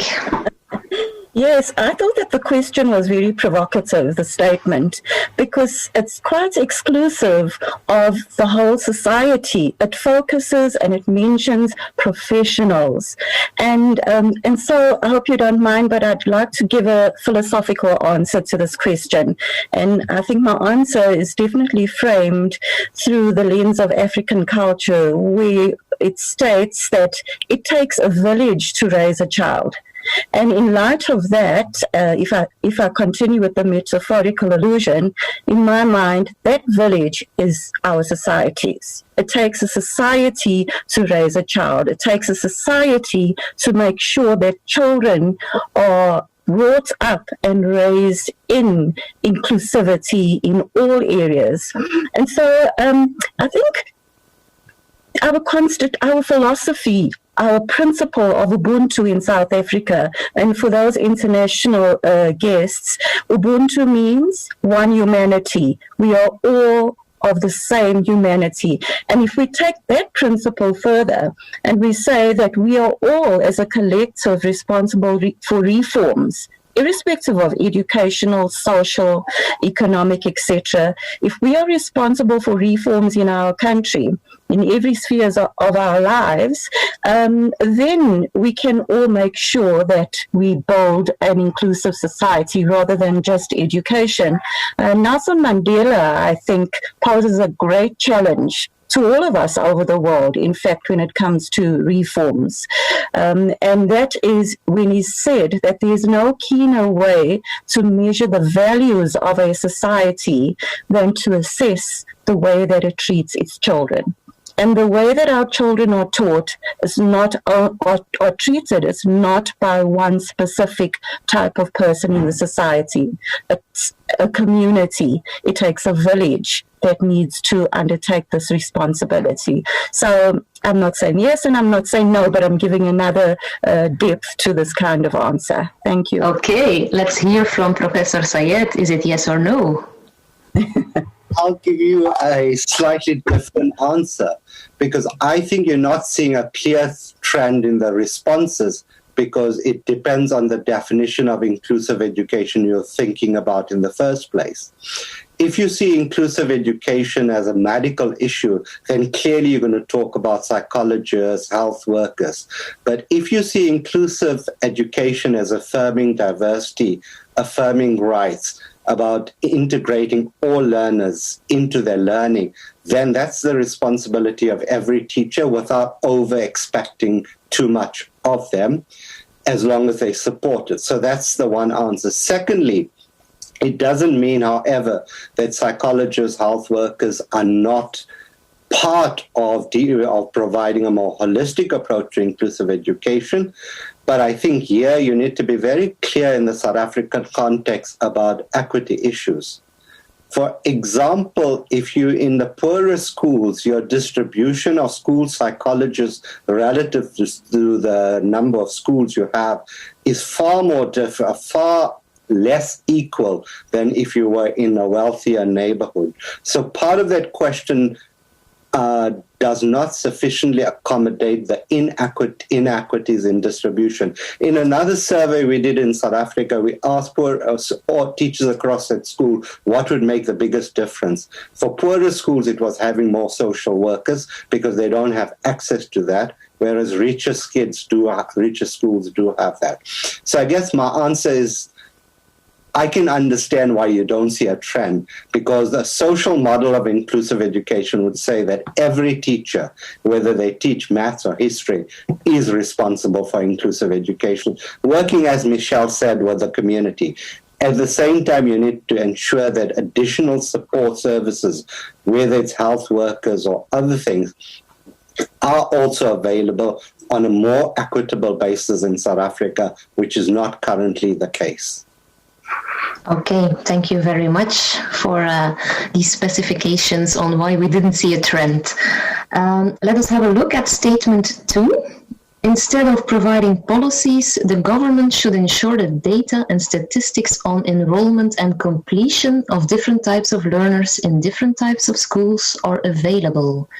You can again react on that, saying if you agree or disagree, and I will ask Jabulani for his reaction on that poll and what he would reply, while we will let you fill in the poll.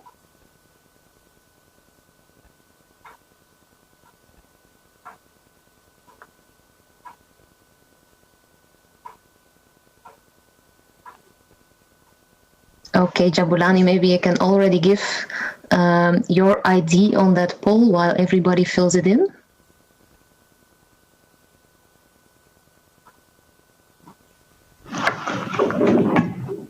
Okay, thanks. I think the way in which the question is framed, because I think for me there's obviously a relationship between the two. You have policies, you need to measure how the implementation is going. But but also the understanding of policy as static or as finished is for me a bit problematic, because the policy will evolve as implementation happens, because it's not that cut and dry to say we've developed this policy and now all that is left is implementation. So I'm thinking that if I were to respond, we need to focus on both, because both is important. We need to focus on what data we are getting from implementation, but we can't say that we are done with policy formulation. The policies are fine now because the policies are formed before they are implemented. So as they get implemented, then new issues arise that might need adaptation. So for me, the policy formulation process is a continuous process depending on what are the dynamics of implementation, but it is not incompatible. In other words, policies are not, the policy formulation is not incompatible with the monitoring in terms of how the policy is being implemented. So I would definitely say these are not mutually exclusive. Okay, thank you very much, Jabulani. I also saw in the chat somebody who wholeheartedly agreed with your intervention. So let me go to the last poll for this session, this time on newly qualified teachers. Our third statement goes as following. University teacher education cannot adequately prepare new teachers for the challenging context of a diverse classroom, as it focuses too much on theory and cannot bridge the gap between theory and practice. Again, you can say if you agree, disagree, and I will ask, of course, the reactions of colleague Gerrit on this, with his expertise on newly qualified teachers. So let's see while you fill in which results we have, and I will already ask Gerrit to react. Thank you very much. South Africa is in a very fortunate position that our policy, and Michelle earlier referred to the policy, the minimum requirements on teacher education qualifications, puts a large emphasis on teaching practice and exposing student teachers to the classroom environment. And I think that puts it in perspective. You cannot separate initial teacher education programs from teaching practice. In the same way, in the medical profession, you cannot separate the theory of medicine from the practical interventions required on the surgery table. And in South Africa, I think we are starting to get that right. We're starting to see enough time being spent by teachers, student teachers in training in the classroom, and in that way able to bridging the gap between theory and practice. Have we arrived? Definitely not. I think both Prof. Saeed, Michelle and Jabulani touched on some of the key areas where we still need to do some additional work and improve on, and conferences like this assist in that process. Thank you. Okay, thank you very much. Now, to round up this discussion, we still have some minutes left. I will try to do it. Let me ask the question to all four of you very shortly. What is now key for inclusive education in South Africa? I will start with Professor Sayed. Okay, I'll be very brief. I think what we have accumulated is a range of policies, a range of resources, a range of good ideas. What we need is two things. We need strong political will to realize the commitments made in White Paper 6 many, many years back. Secondly, everything we've been speaking about today requires adequate resourcing of it. if you want newly qualified teachers to devote time to teaching inclusively and give them time off for a year, if you give them 1 day a week off, you'll need one teacher for every 5 newly qualified teachers. Clearly what we need is strong financial commitment and resources to continuing an initial teacher education, strong political will, and strong cooperation and trust between the key role players, which are teachers and their representatives, schools and the communities they serve, and education officials at all levels of the system, together with the teacher education providers. Thanks. Thank you very much. Michelle, up to you. What is your reaction? Thank you, Inga, and thank you, Professor Syed, for that comprehensive answer.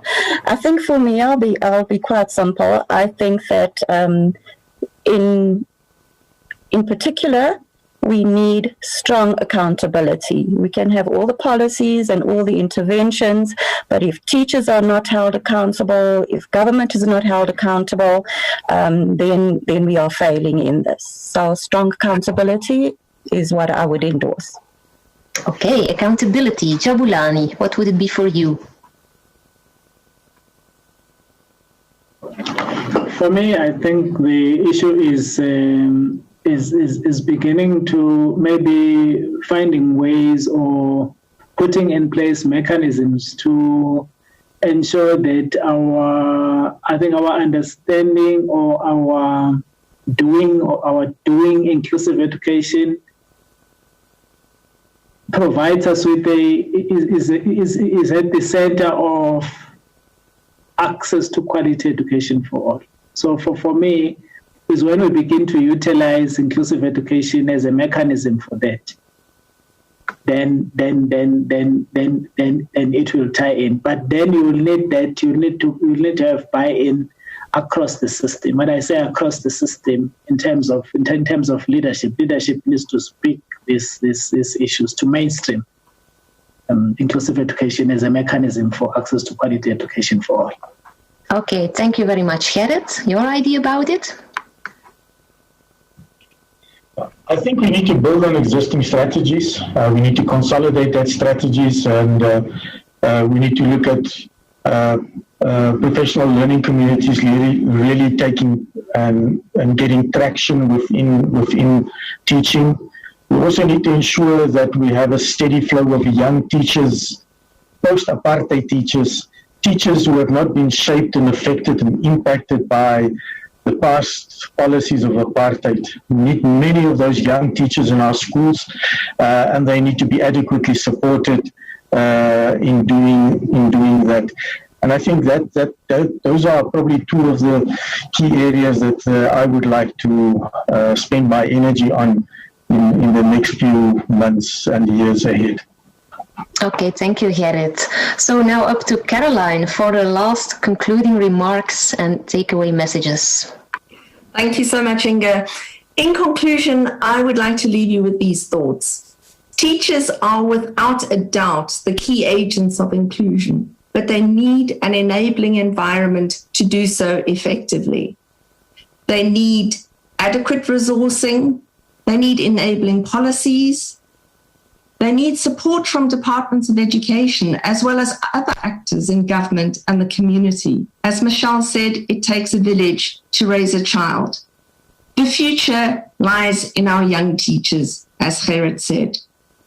We've heard about 2 innovative projects, Teaching for All and the induction of new teachers, both rooted in the social model of inclusion, and how these are making a contribution to enable teachers to play an effective role as agents of inclusion. We know many challenges remain for the education system to ensure that all learners in South Africa are included. But after listening to all the inspirational speakers in this session, I am convinced that the South African education system is on the right track in its quest to provide an equitable and inclusive system of education for all learners in the country. Finally, I would like to thank our brilliant speakers, Michelle, Jabulani, Yusuf, and Gerrit, for your insightful contributions to the session. And I would like to thank all of you, the participants, for joining us in this important conversation. Take care and goodbye.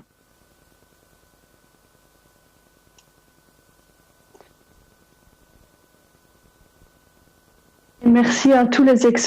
Thank you very much to all the experts of these 3 sessions, full of inspiration. I would like to give the floor to our last speaker for the conclusions of these 2 very interesting days, to Mr. Kwame Akwe-Mpong.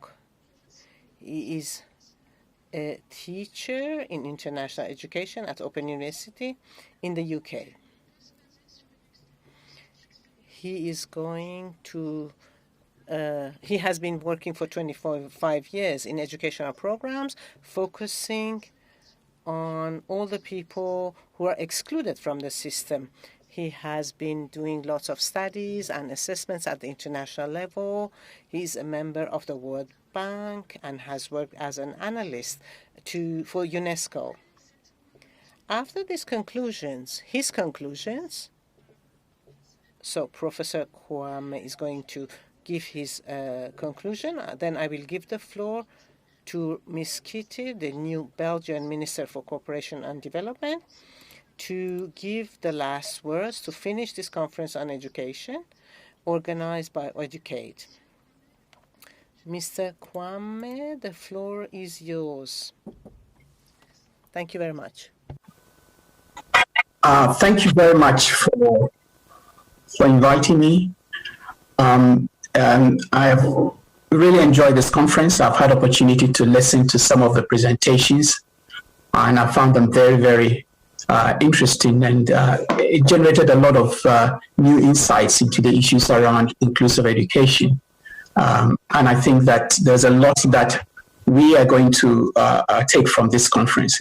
But let me start my reflections first by saying that the imperative of SDG 4.5 makes it clear that every education system should aim to make a difference in the life of every child. But unless in the next 10 years, I think that the global effort shifts towards addressing this imperative, achieving SDG 4 will be highly unlikely. Indeed, SDG 4.5 calls for countries to eliminate gender disparities in education, ensure equal access to all levels of education and vocational training for the vulnerable, including persons with disabilities, indigenous peoples, and children in vulnerable situations. We all know this. We all often read this in some of the text on the SDGs. But what does it mean in practical terms to achieve this goal? And I think this is an issue that this conference has been addressing. This year's conference has provided us with some exemplary cases of how we might address barriers to many of these groups who are excluded. Some of them in relation to gender, disability, and also how teachers can be trained to be agents of inclusion. The central message from the conference is that education systems can no longer treat the disadvantaged learner as an additional responsibility. I think this is very important. Truly inclusive education systems make inclusion integral to how they design and deliver quality education. We can and we should measure the quality of an education system by how well it caters for every child's learning needs, closes the learning achievement gap between advantaged and disadvantaged students, and how well it prepares teachers to deliver quality education for every child. I think that's the yardstick we should use to judge it a truly inclusive education system. One key message I've taken from the conference is the importance of designing or providing education that takes seriously the emotional side of learning. Children are not simply vessels that we fill with knowledge. If we are to maximize their learning, it is important that we create safe spaces that enables them to demonstrate their capabilities, potential, and enjoy doing so. Another key message is that how learning makes the disadvantaged or vulnerable child feel about themselves matters. Inclusive education is not inclusive if it does not create a positive sense of one's identity and value in the community. parents should not feel that if they have a disabled child with any kind of learning difficulty, they will be ostracized from meaningful opportunities to learn. Inclusiveness should therefore be written in the DNA of every education system so that it can provide equal opportunities to maximize learning for every child, irrespective of their background or characteristics. Only last week, a friend of mine in Ghana shared his story of how he's having to provide stimulating learning opportunities at home for his dyslexic son because the school has no facilities and support mechanisms to ensure his son receives the same quality of education as other children in the school. What signal are education systems sending to parents like my friend about their child? Who they are and how they should feel about themselves in society. Another insight I picked up from this conference is that relationships that support learning matters if every learner is to matter and matter equally. How do we communicate to every child that their learning needs matters equally? It has to be through teachers building strong and respectful relationships that communicates very clearly to them that they have potential and something valuable to contribute to society. Relationships that do not treat a disabled or disadvantaged learner as abnormal, but with great potential waiting to be released to benefit the individual and society is what we need. Inclusive education, for me, should make space within mainstream schooling for every learner's need to be catered for. I think this would require adequate resources. We have to remember that if we are to meet the goal of providing inclusive education, we need more resources and training for every teacher on inclusive practices. I think it also sends a signal that every learner matters and matters equally. I felt that this was beautifully illustrated in the video clip that was shown last week about children with disabilities, where a more inclusive schooling environment released their potential to learn and achieve equally. It showed how the learning needs of these children can be catered for in the mainstream schooling, showing every child that disability does not limit potential. This is a lesson we should communicate to every child under the same system of educational provision. We have also listened to research which suggests that students from diverse backgrounds are able to maximize their learning potential when they are taught by teachers who pay them sustained and inclusive attention, and in environments in which they feel safe, draw on their backgrounds in the pedagogical discourse. From this, I would like to suggest that in creating inclusive education systems, every teacher matters and matters equally. In the same way we've tackled this conference team, I think we need to stress this, that every teacher matters and matters equally. We should be striving to provide opportunities for all teachers to learn how to teach children with different learning needs. Our teachers must reflect society's diversity and difference and should by default be prepared to give equal attention to every child. But I would like to add that teachers cannot and should not be expected to do this alone. I've listened to many conferences where we are heaping upon teachers many more responsibilities. We know that teachers cannot do everything. And they will need support. We should be thinking and developing a teacher workforce that supports them to deliver quality learning for all. Do we include in the teacher workforce specialists who can help teachers address the more challenging learning needs in their classrooms? Do we have educational psychologists, special needs teachers as regular members of the teacher workforce in mainstream schools? If every learner matters and matters equally, then we need a teacher workforce that brings under one roof all the different expertise that can meet diversified learning needs. We should build professional learning communities that can share knowledge and experience of how to provide education that meets the learning needs of every child. We have also learned from this conference that research about what works to improve learning opportunities for every child. But I think, let me stress this for us in the education community, what we are lacking is large-scale, cost-effective studies that will help us to build solid knowledge base of what works at scale. I think often we are accused of, those of us in education research, providing knowledge in silos that do not respond collectively to the agenda of providing inclusive education for all. I think we need to be thinking about how do we scale up some of these evidence that we've accumulated.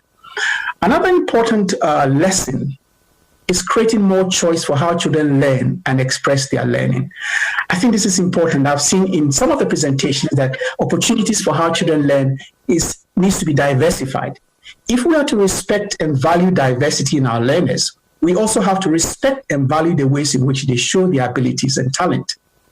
For example, timed and highly controlled assessments may fail to capture the different capabilities that are in our schools and communities. How willing are we to embrace more flexible forms of assessment is a question for curriculum designers and education policymakers. Promoting diverse learning groups is also another important thing we should aim for. In my research, which has examined the learning needs of out-of-school children in Ghana and Ethiopia, we are learning just how important mixed ability grouping in classroom instruction is to raising learning outcomes for all. We are also learning that for the early primary grades, mother tongue instruction is crucial for improving learning. The early educational experiences of children in poor and marginalized communities is key to their persistence in schooling. For many of such children, if their first encounters with formal education is in a language they do not speak at home, it is likely that this will become a barrier to their progress and even result in dropping out of school. So increasingly, evidence from countries in sub-Saharan Africa suggests that matching the students' home language to the language of instruction in the lower grades of primary school improves their progress in learning in later grades. But we often forget that inclusive education is also about making language of instruction more inclusive. We haven't spoken enough about it, and I think this is something we need to return to. Many children are excluded simply because they don't. The language which is used to teach them is a language which is not what they learned at the beginning. The conference has also laid bare the important role of teachers if we are to achieve truly inclusive quality education for every child. However, it has also revealed that we are not doing enough in teacher education to prepare teachers to capitalize on diversity to enrich their instructional practice. There is strong evidence that teachers in low-income countries teach to the top of the class. We know that. They don't teach to those at the bottom of the pyramid. From the research we know that teachers who are able to provide instruction at the right level of every child produce equitable learning outcomes. Teaching to the top of the class often means teaching that excludes children from mostly diverse, disadvantaged backgrounds. Instead, we should be training teachers to create learning opportunities for children at the bottom of the learning pyramid. Let me conclude my reflections on this important conference by stressing that as a community, we should work hard to ensure that schools become the places that can give hope to every child about their future prospects in life. If we succeed, we will be making a great contribution to creating an inclusive and tolerant society that sees value in every person, irrespective of their culture, identity, religion, or race.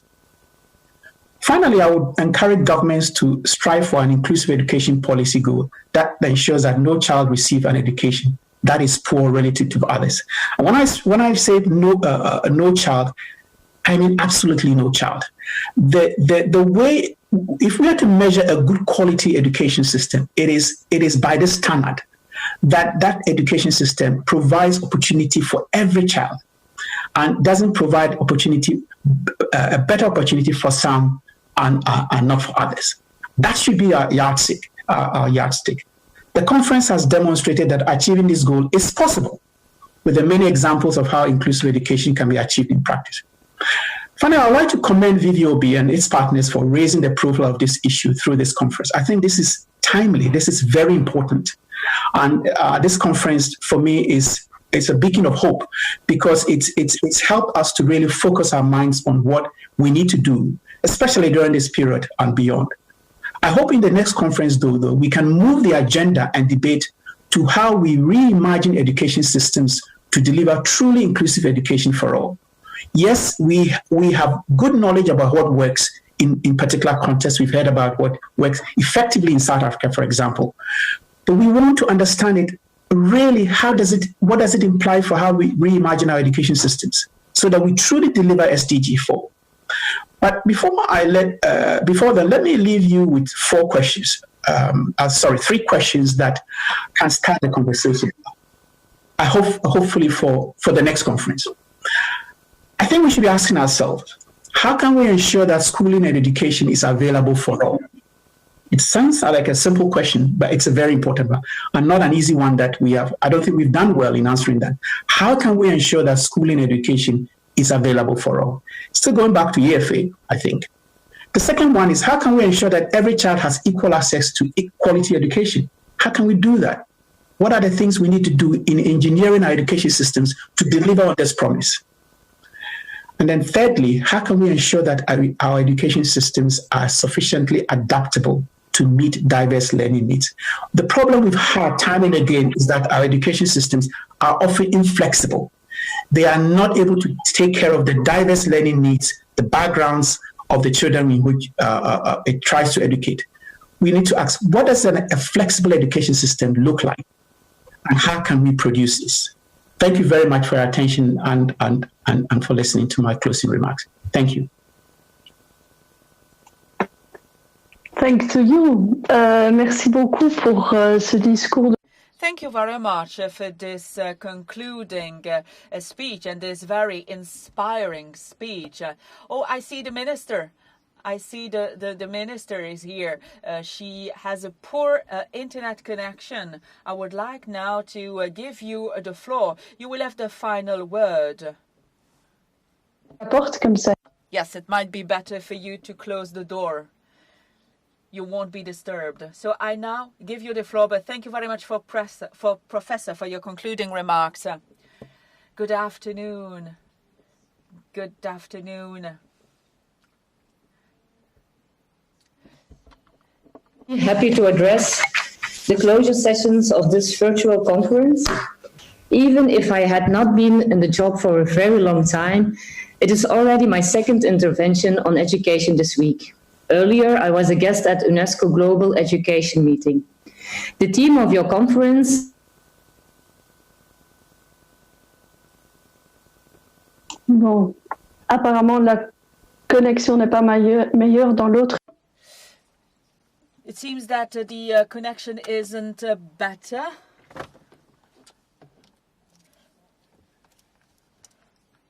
I'm going to text her. Elle doit s'en rendre compte. J'espère qu'elle s'en rend compte. I hope she realizes that we've lost her.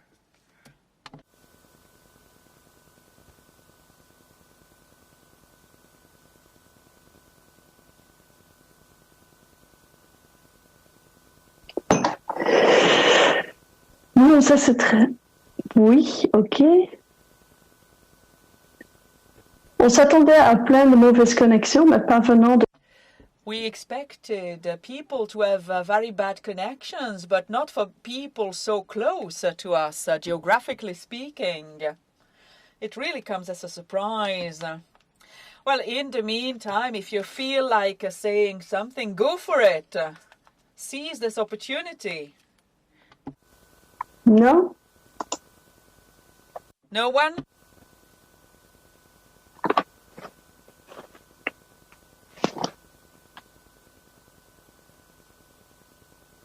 Bon, on me dit qu'elle est partie. Well, it seems she's gone. We've lost her. We've lost the minister.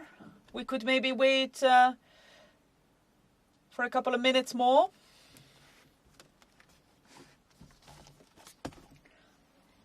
Can you see her in the waiting room? Martin, is she in the waiting room? No.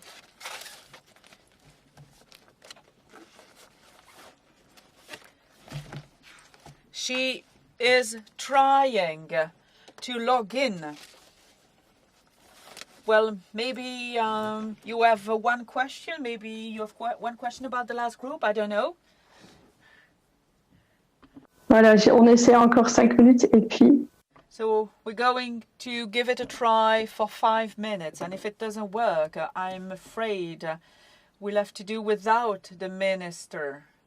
She's coming. That's what I see here on my screen. She's coming. On me donne des mauvaises informations.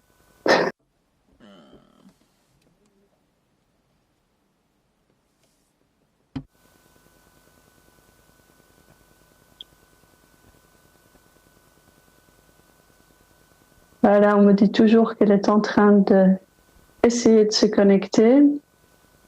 Martin, tu vois quelque chose? Toujours pas?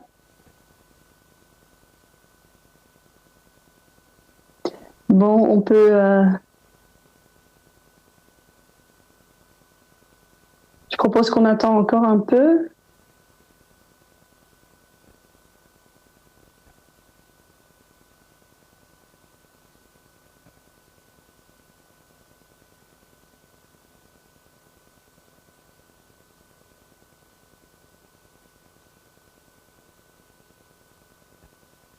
J'attends la réponse de retour. Still waiting for an answer from the office of the minister to see whether the minister has managed to log in. Well, it seems that it's easier said than done. Well, the minister was certainly willing, but, well, anyway, I will switch on to my concluding remarks. So, thank you to all of you. Thank you to all the moderators, to all the facilitators. Thank you very much to all of you for having facilitated these sessions. Thank you very much to all of the speakers and presenters for their ideas, inspiration and presence with us today. And it seems that the minister is back. So, I will now give her the floor and I will afterwards get back to you with my final thanks. Mrs. Kitir, I can see you, but I can't hear you. Alors, je recommence. So I'm very happy to address the closure session of this virtual conference. Even if I have not been in the job for a very long time, it is already my second intervention on education this week. Earlier, I was a guest at UNESCO's Global Education Meeting. The theme of your conference could not be more accurate. Though we made great progress over the past decades, worldwide 258 children, adolescents, and youth are not schooled. And the numbers are stagnating, even growing in sub-Saharan Africa. Poverty is a clear underlying factor, as is disability or gender. But I was very surprised to learn that the number of children that felt they belonged at school in OECD countries fell from 82% in 2003 to 73% in 2015. Meanwhile, look at how we are meeting today. We all know that the situation has gotten far worse. COVID-19 has come as an external shock. The disease has divided us from our common goals for reaching the SDGs. For the first time in decades, the number of people in extreme poverty is growing. The world's poorest are carrying the heaviest burden of the pandemic.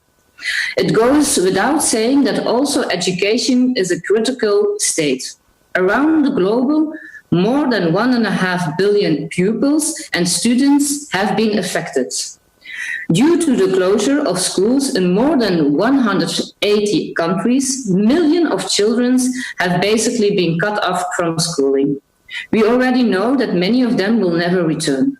The economic crisis also puts strains on public resources for education.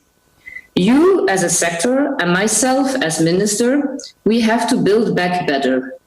The past few months have shown that public authorities have a big part to play. In Belgium, we have hugely invested in providing safety nets for those losing their incomes. Our children's schooling and safe access to the institution has been the top priority of policymakers. Months of home teaching have proven to worsen exciting inequalities. A lot of means and effort of our teachers have been put into reaching the most vulnerable and closing the digital divide.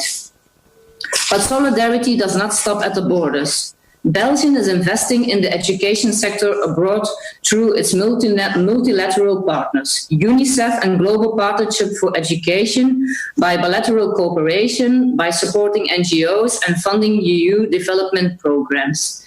During the crisis, we have stepped up our efforts. In Uganda, for example, pupils were sent home in March. For lack of any decent digital learning environment, 50 million children were as such excluded from learning. On October 15th, the only 10% of these were back at school. As a partner in Uganda's education for over 20 years, Belgium quickly reorientated its EAT program. We provided support to the Ministry of Education to develop its strategy for distance learning. This focused on communication between the school management, the teachers, and their students. IT-gifted teachers were gathered in a help desk to support the transition to a digital environment. We are convinced collaboration is the only way to overcome this crisis. Exchanges of best practices through educational policy coordination on reopening of schools in a safe way can be very useful. This is especially the case when we keep all countries aboard. In addition, we have to focus on getting the most vulnerable back to school. Special attentions need to be paid to young girls, the poorest and the disabled children. If the crisis is pushing us back on the road to achieve inclusive education, we have to fight back. Through solidarity and the complementarity of all actors in the education sector, I'm sure we will be able to counter destructive side effects. Thank you very much.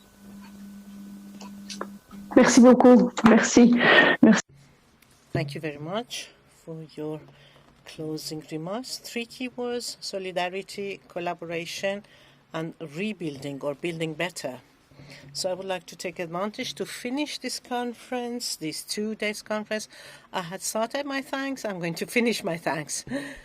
So thank you very much to all the moderators. Thank you very much to the speakers for their ideas, inspirations, for their encouraging words. Thank you to you, the audience, for attending and communicating about this conference. I hope that you had a good time and you are going to leave with a head and a mind full of new knowledge. Thank you to all the members of Educate for their expertise, enthusiasm, the time they dedicated to organize this conference. Thank you very much. More particularly to the Life for the World, Plan International, Don Bosco, British Council, and all the other organizations were involved. I would like also to thank FB, VVOB, and the Belgian Cooperation Development for their support. Thank you very much to the Minister for her participation to our conference about inclusive education. Thank you very much, Professor, for your conclusions with very encouraging words, very stimulating words. Thank you very much for sharing all these words to finish this conference. So, as I told you beforehand, presentations, a recording, and as an evaluation form will be available on the website of Educate, www.educate.be, as of next week. And of course, don't forget, take care of yourself and take care of the others. Thank you very much and see you soon and have a nice evening. Bye-bye. Thank you so much.